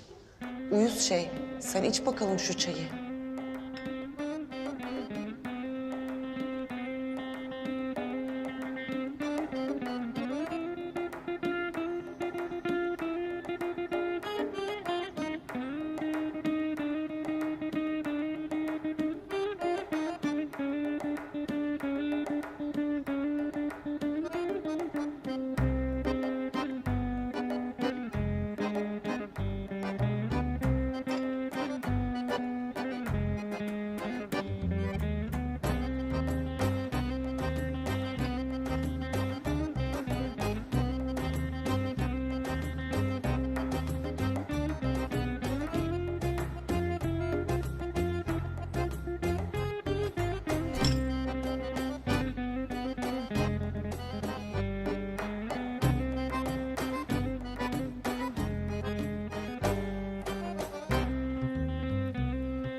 benim yüzüğüm.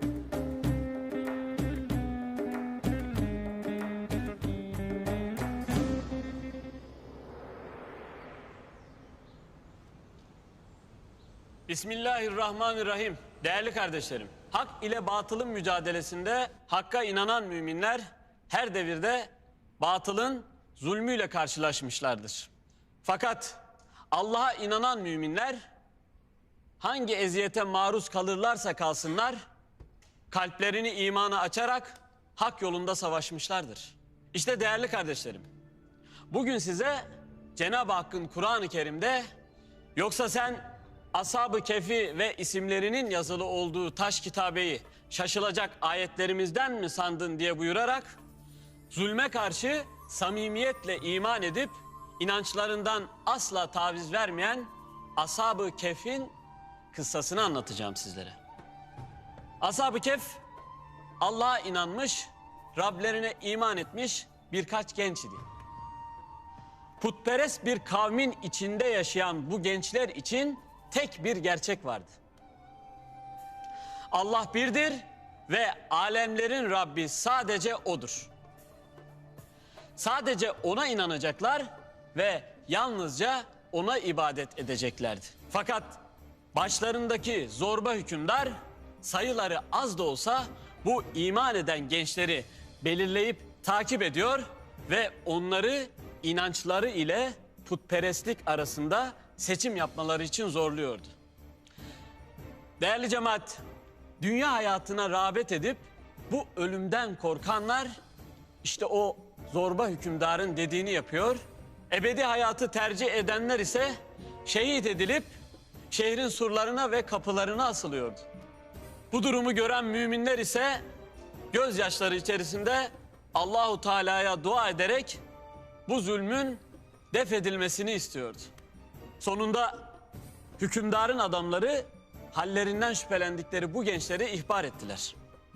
Bunun üzerine o zorba hükümdar o gençleri huzuruna getirterek inançları ile ölüm arasında tercih yapmalarını emretti.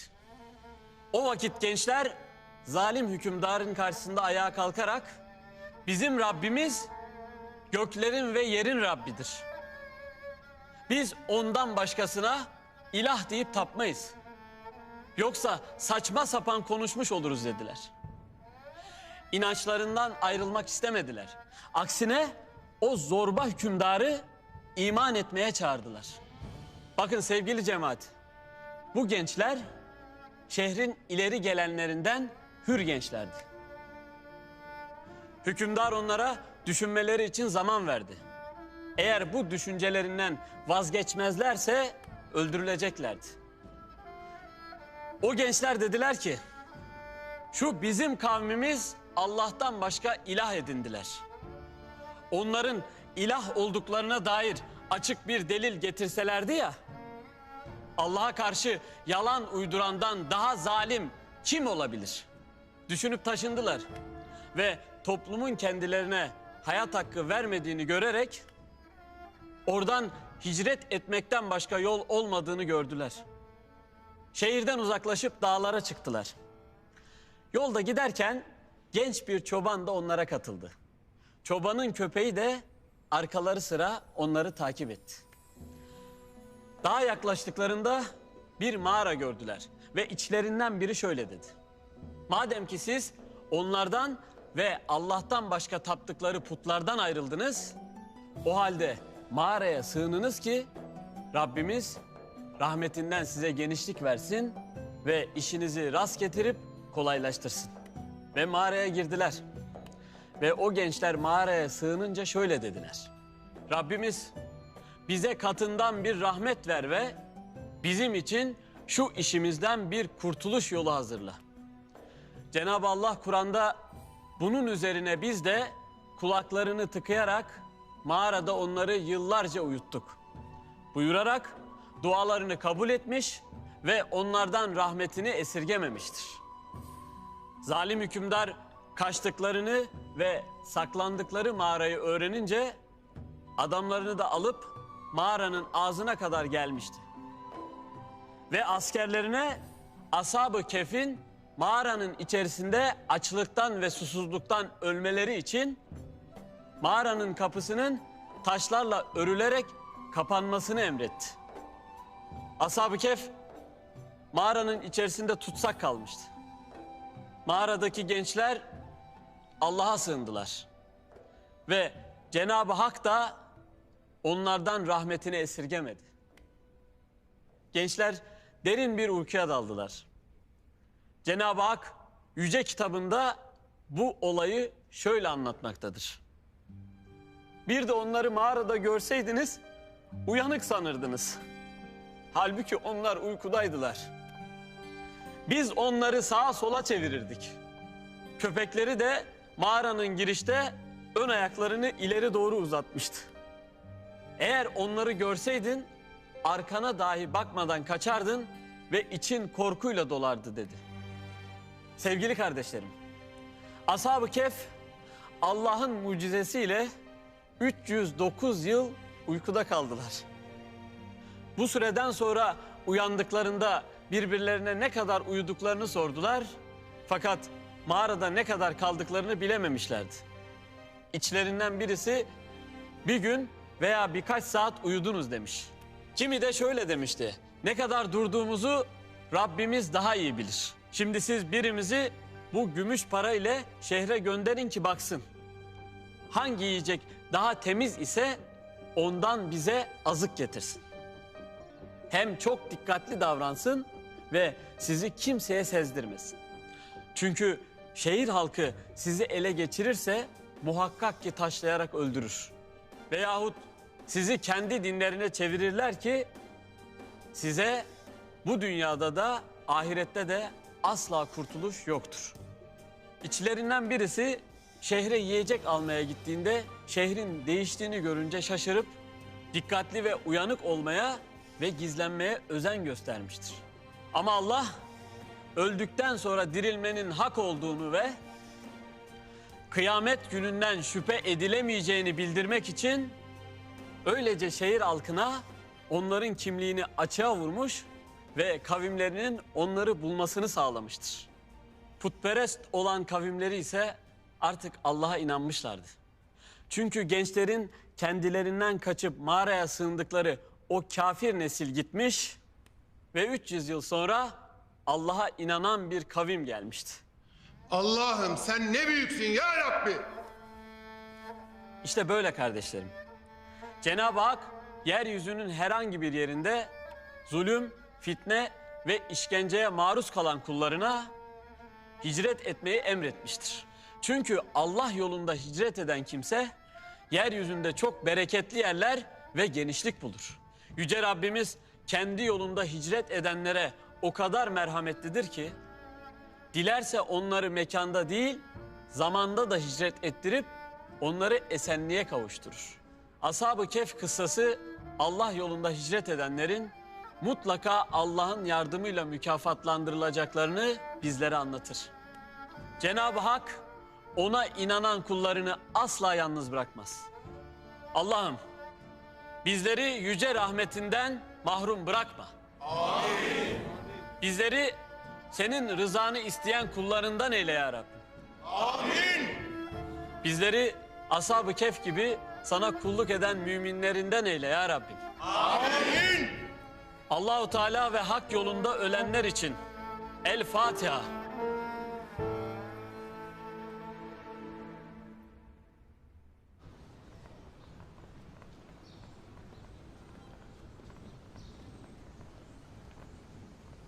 Ey cemaat-i Müslümin! Hepiniz nişanımıza davetlisiniz. Duyduk duymadık demeyin. Ha buradan direktman nişana geç Hayruk.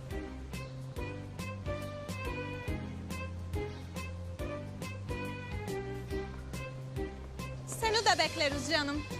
Bu mutlu günümde senin o mutsuz yüzünü görmeyi çok isterim.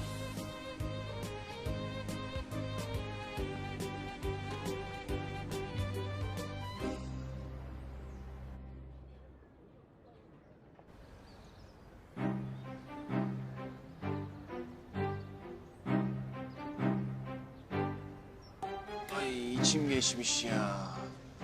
kafede iş mi geçer arkadaş? Her yerim tutulmuş ya. Nihayet uyandı. Hadi çıkalım artık. Nişana geç kalacağız. Ben gelmiyorum kızlar, haberiniz olsun. Hadi biz yukarı çıkıp hazırlanalım.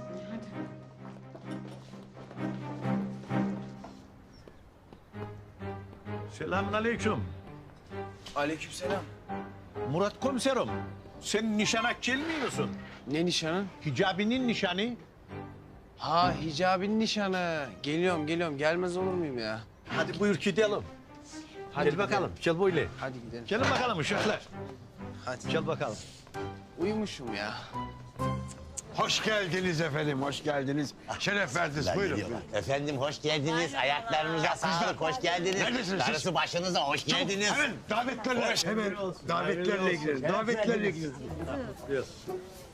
Hoş geldiniz. Şeref verdiniz. Komiserim hoş geldin. Şeref verdin komiserim. Hoş geldin. Bu yeleklerin Hayırlı olsun Asiye teyze. Maşallah. Hadi bakalım. Senin de inşallah yaparız nişanını değil mi? Yani ya önce birbirlerini iyice bir tanısınlar. Sonra karar verirler ya. Böyle acilen nikah olmaz ki birdenbire. Tabii canım. Senin dediğin gibi tabii öyle olmalı canım. Öyle birdenbire nikah olmaz canım yani. Olmaz. Önce birbirlerini tanıyacaklar. Bak bizim beşik kertmesi olarak birbirlerini tanıdılar. Kararlarını sonra verdiler. Tabii canım sen dediğin gibi olacak. Budak mıdır nedir ya bu? Ha öyle olacak. Hadi. Hadi biz keyfinize gidelim. bakın hadi. Keyfinize bakın ya.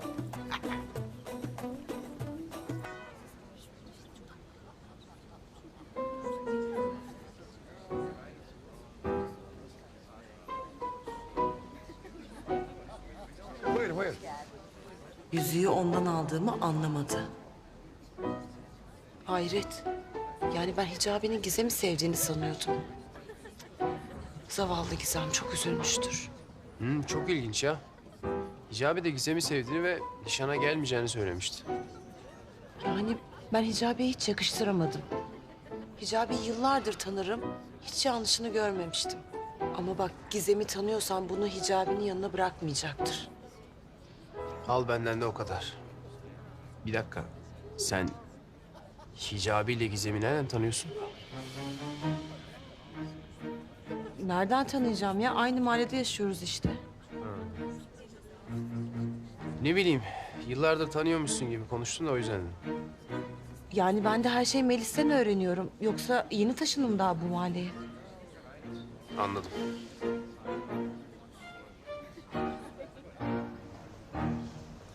Afiyet olsun.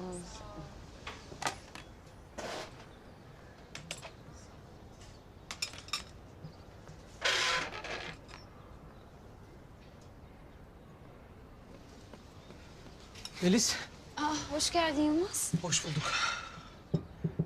Seninle konuşmak istediğim bir konu var. Seni dinliyorum. Otursana.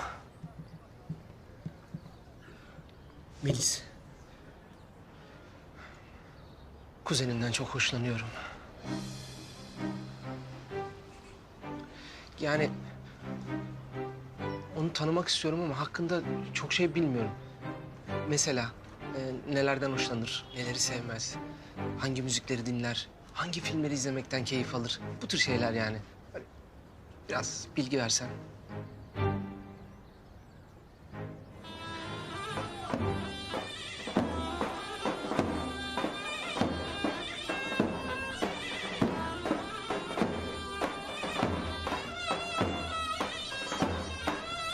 Abi, şimdi sen ciddi Meryem'le nişan alıyor musun? Hani sen gelmeyecektin nişana?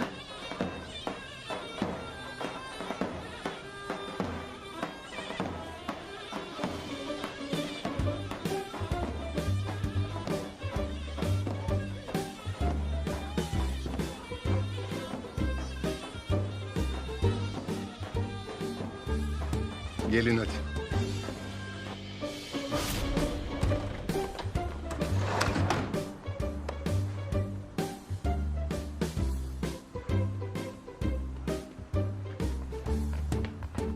Değerli misafirler, kıymetli konuklarımız. Burada oğlum Hicabi ile Meryem'i nişanlıyoruz. Evliliğe giden ilk adımlarda yanınızda yüzüklerini takıyorum. Nerede kaldılar bunlar ya? Buraya ver bakayım. Sen onu sakın.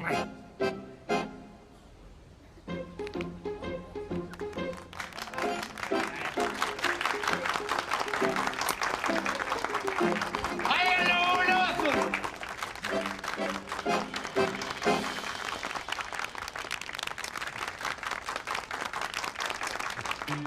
Efendim hayırlı uğurlu olsun. Allah tamamını erdirsin. Sağ olun, var olun. Abi kaçırıyorlar be. Ulan uşaklar, resmen Hicabi'yi kaçırdılar ya. Hicabi!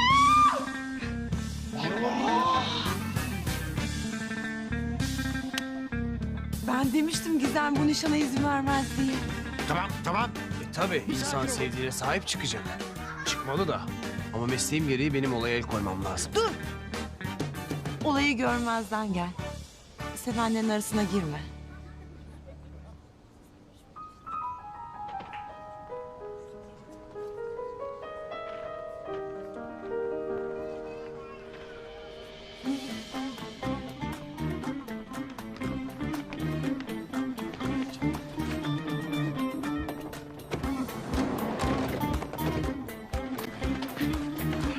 Gizem'im. Aşkım gel.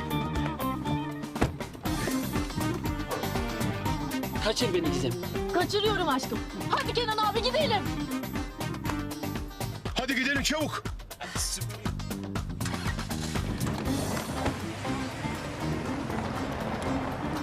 Kaçırdılar oğlumu. Kaçırdılar oğlumu. Bunu kimin yaptığını biliyorum teyzeciğim. Biliyorsun da neye söylemeyesin kızım? Kim kaçırdı? Bırak hava kağıcı, bunu senin yanına bırakmayacağım. Değerli konuklar, kıymetli misafirler. Şimdi beni dinleyin. Hicabi ve Meryem'in nişanlı teknik bir nedenden dolayı ertelemiş bulunmaktayız. Ama ben sizi nişansız göndermeyeceğim. Azmiciğim tamam. Lütfen kusuruna bakmayın siz. Burada ya. Aman al. Ay. Değerli konuklarım, burada aramızda birbirini seven, deli gibi seven bir çift var. Yeter. Ama aşklarını birbirlerine itiraf edemediler. O cesareti bulamadılar henüz. Ne diyor bu meczup ya? Benden bahsetmiyor. Benden hiç bahsetmiyor. Kalpleri birbirleri için deli gibi atan bu gençlerin süreçlerini hızlandırmak istedik ve onlara bir sürpriz yaptık. Evet saygıdeğer konuklarımız, müsaadenizle Komiser Murat ve Zeynep Şanlı'yı alkışlarınızla sahneye davet ediyorum. Alkış! Azmi yeter ama. Lütfen.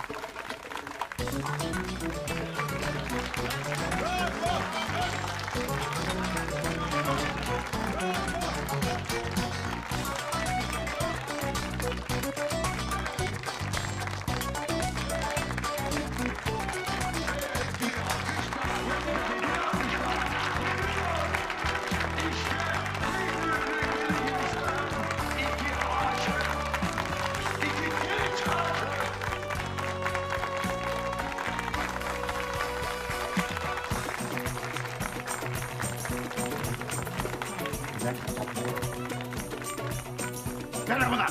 Bırak! Zeynep! Ya nereye gittiniz? Ben sizi evlendireceğim. En gerçek evlendirici benim.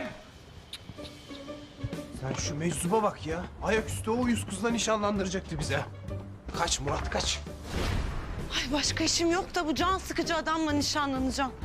Allah göstermesin.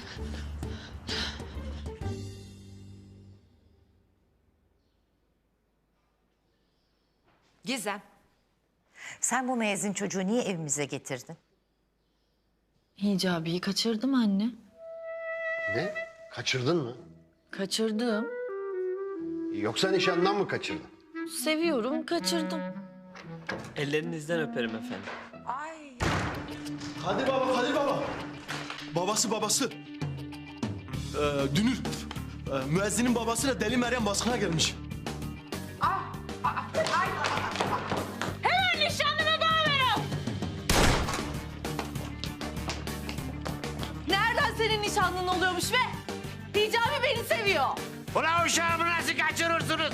Verin onu bakayım. Ulan nişandan damat mı kaçırılır? Utanmazlar!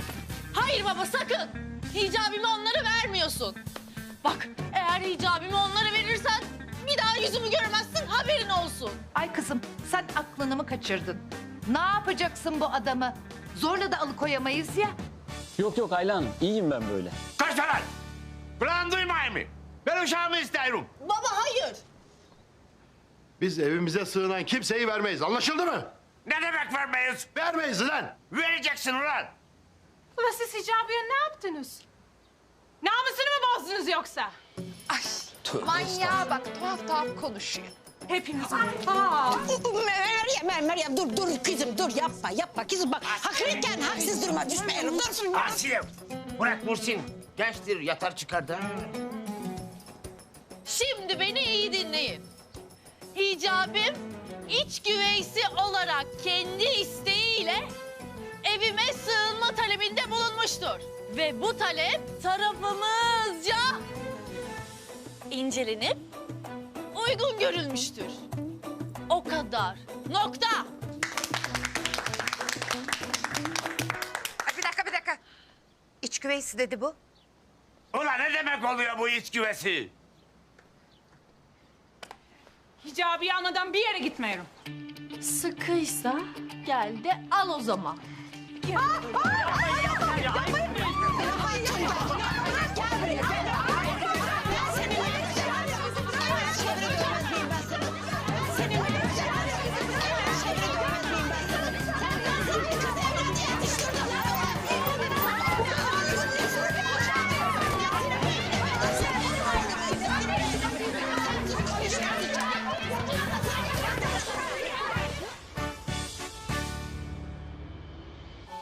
Ben de onlardan biriyim.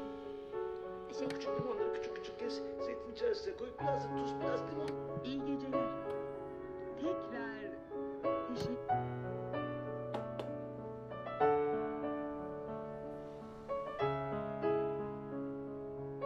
Olayı görmezden gel. Sevenlerin arasına girme.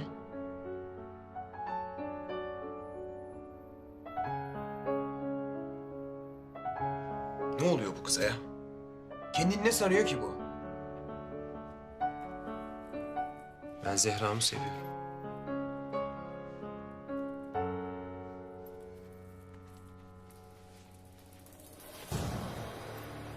Yüzük yok. Yüzük yok.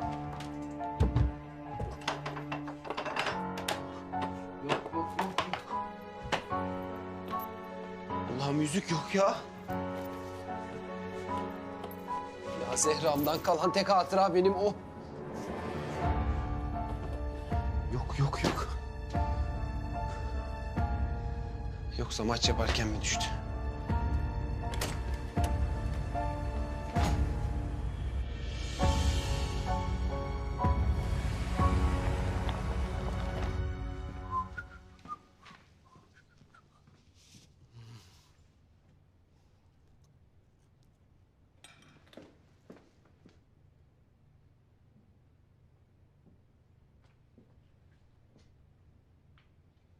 İyi akşamlar Yılmaz Bey.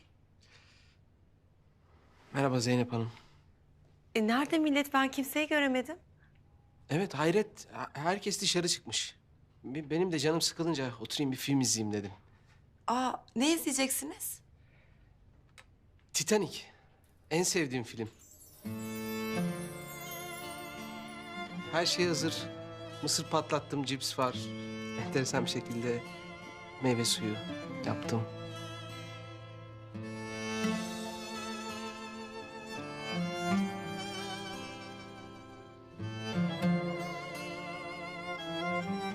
Neden bu film?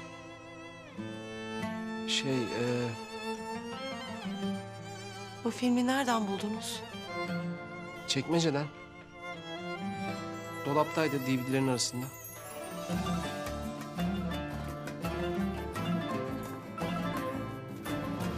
Zeynep Hanım.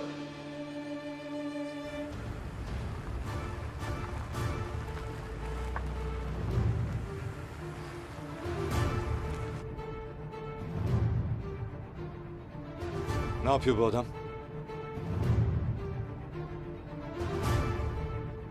Sanki bir şey arıyor.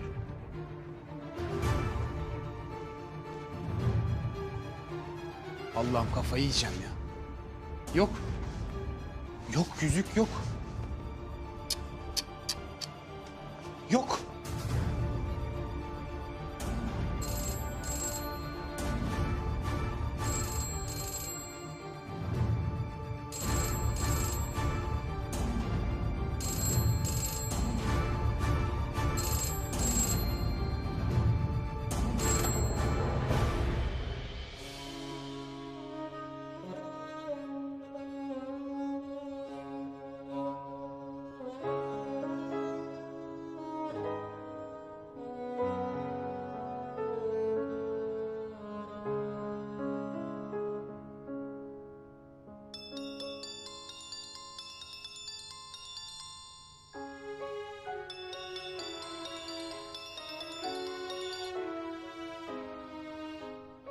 Alo, İyi misin? iyi değilim. Neden? Ne oldu? Konuşmak istemiyorum. Kertenkeleyi bulamadın değil mi? Sana bir hayaletin peşinden koşma demiştim kızım. Sonunda üzüleceğini biliyordum. Ben iyiyim, beni merak etme. Hayır, hayır. İyi değilsin. Bak buraya yanıma gel, tamam mı? Zehra Şanlı'nın mezarı başındayım. Seni bekliyorum.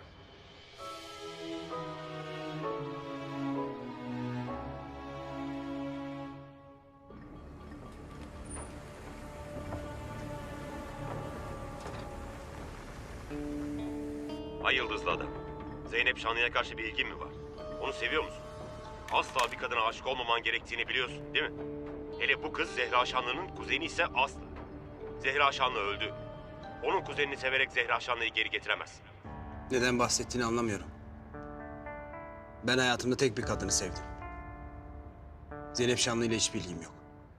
O ya da başka bir kadın hayatına girmemeli. Senin görevin Ejder'i bize getirmek. Kimle konuşuyor bu?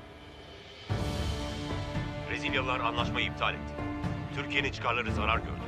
Konsülü bir an önce ortadan kaldırmalıyız. Bunun için Kızıl Ejder'i yakalaman gerekiyor. Ejder'i size canlı getireceğim. Ay yıldızlı adam. Eğer bir kadına gönlünü kaptırırsan programdan çıkartılırsın. Ay yıldızlı adam olamazsın. Kertenkele olarak kalırsın. Bunu hiç unutma.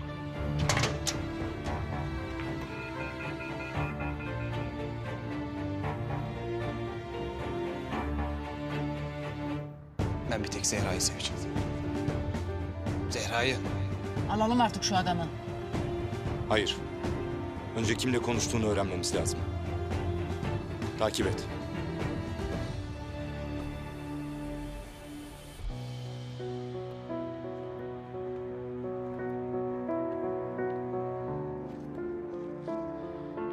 Kendine yeni bir hayat kurmalısın.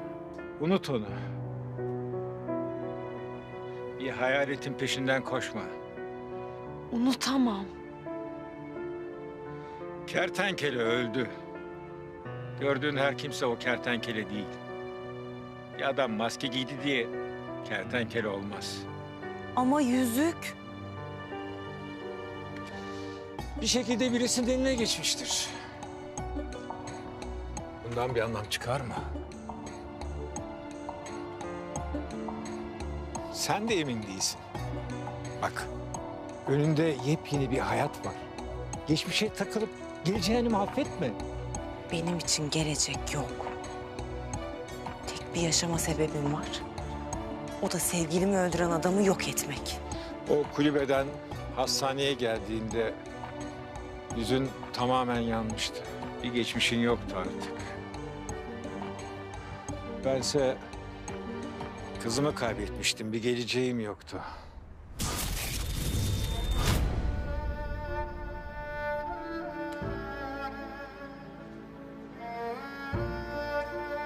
Kızım. Yavrum.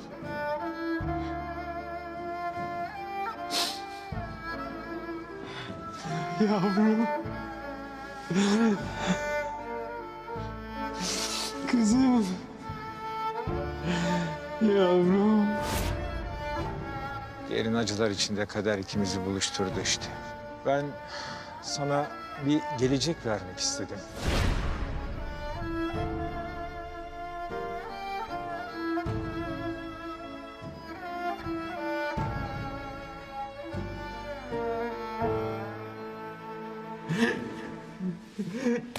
Yavrum.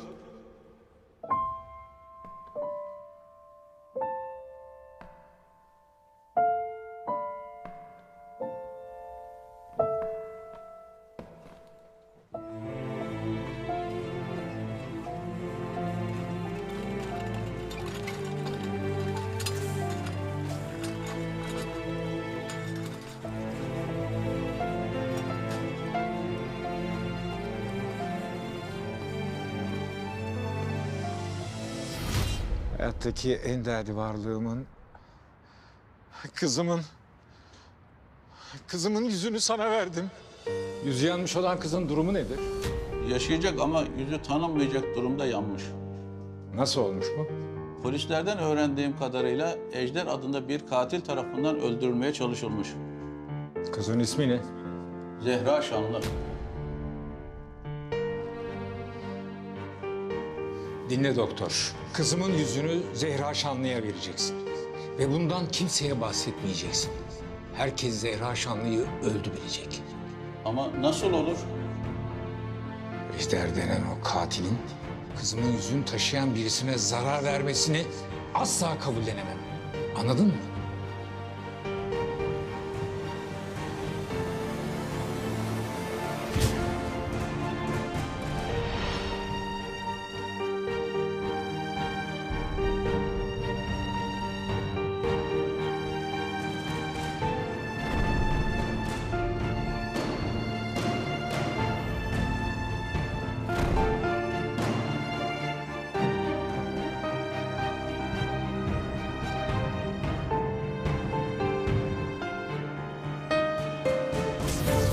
Burada yatan sen değilsin.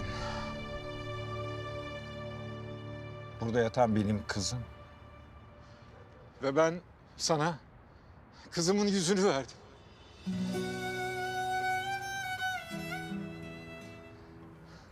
Sen artık benim kızımsın. Ve şu an hayattaki en değerli varlığım sensin. Lütfen geçmişe takılıp kalma. Tehlikelerle dolu bir geleceğe yol alma. Bak, önünde yepyeni bir hayat var. Ben buna izin veremem. Seni anlıyorum. Kızının yüzünü bana onu mahvetmem için değil, yeni bir hayat kurmam için verdin. Korktuğum kızının yüzüne zarar gelmesi ise merak etme, bu yüze zarar gelmeyecek. Hayır, hayır. Olur mu öyle şey? Sen benim kızımsın. Bunu nasıl söylersin? Özür dilerim, özür dilerim.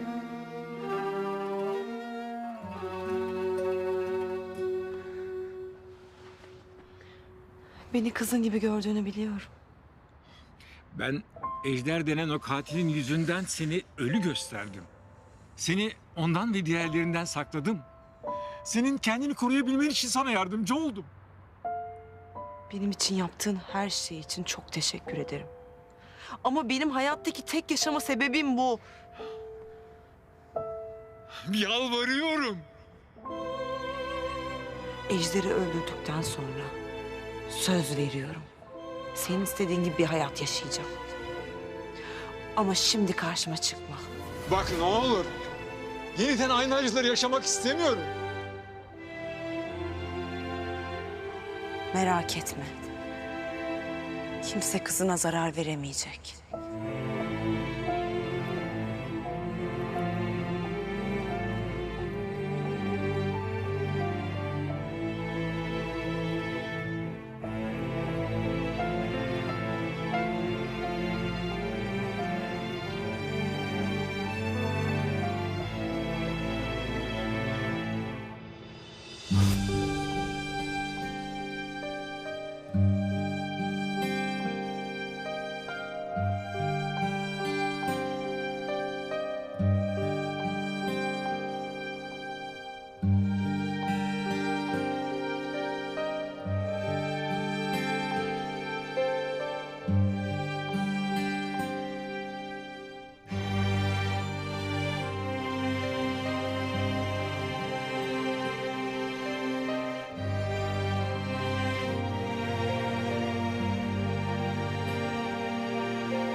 Sakin olun. Sakin olun. Sakin olun. Sakin olun.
Nereye gidiyorsun?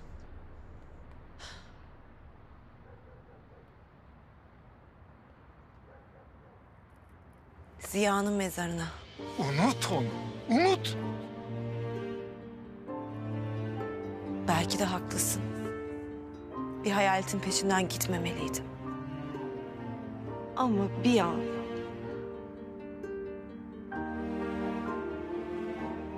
gerçekten yaşadığını sandım.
Seni çok özledim sevgilim.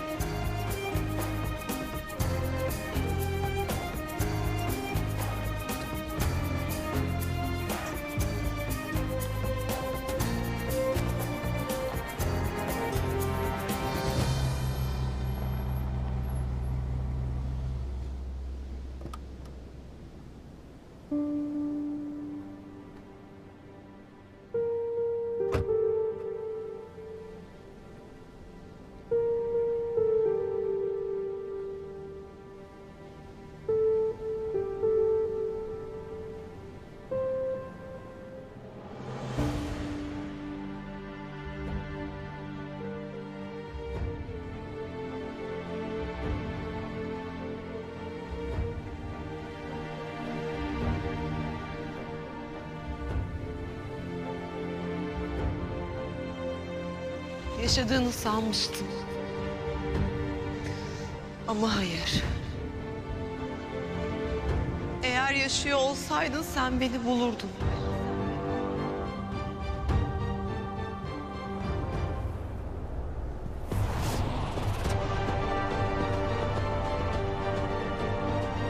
Elveda sevgilim. Seni ömrümün sonuna kadar seveceğim. Sonuna kadar seveceğim.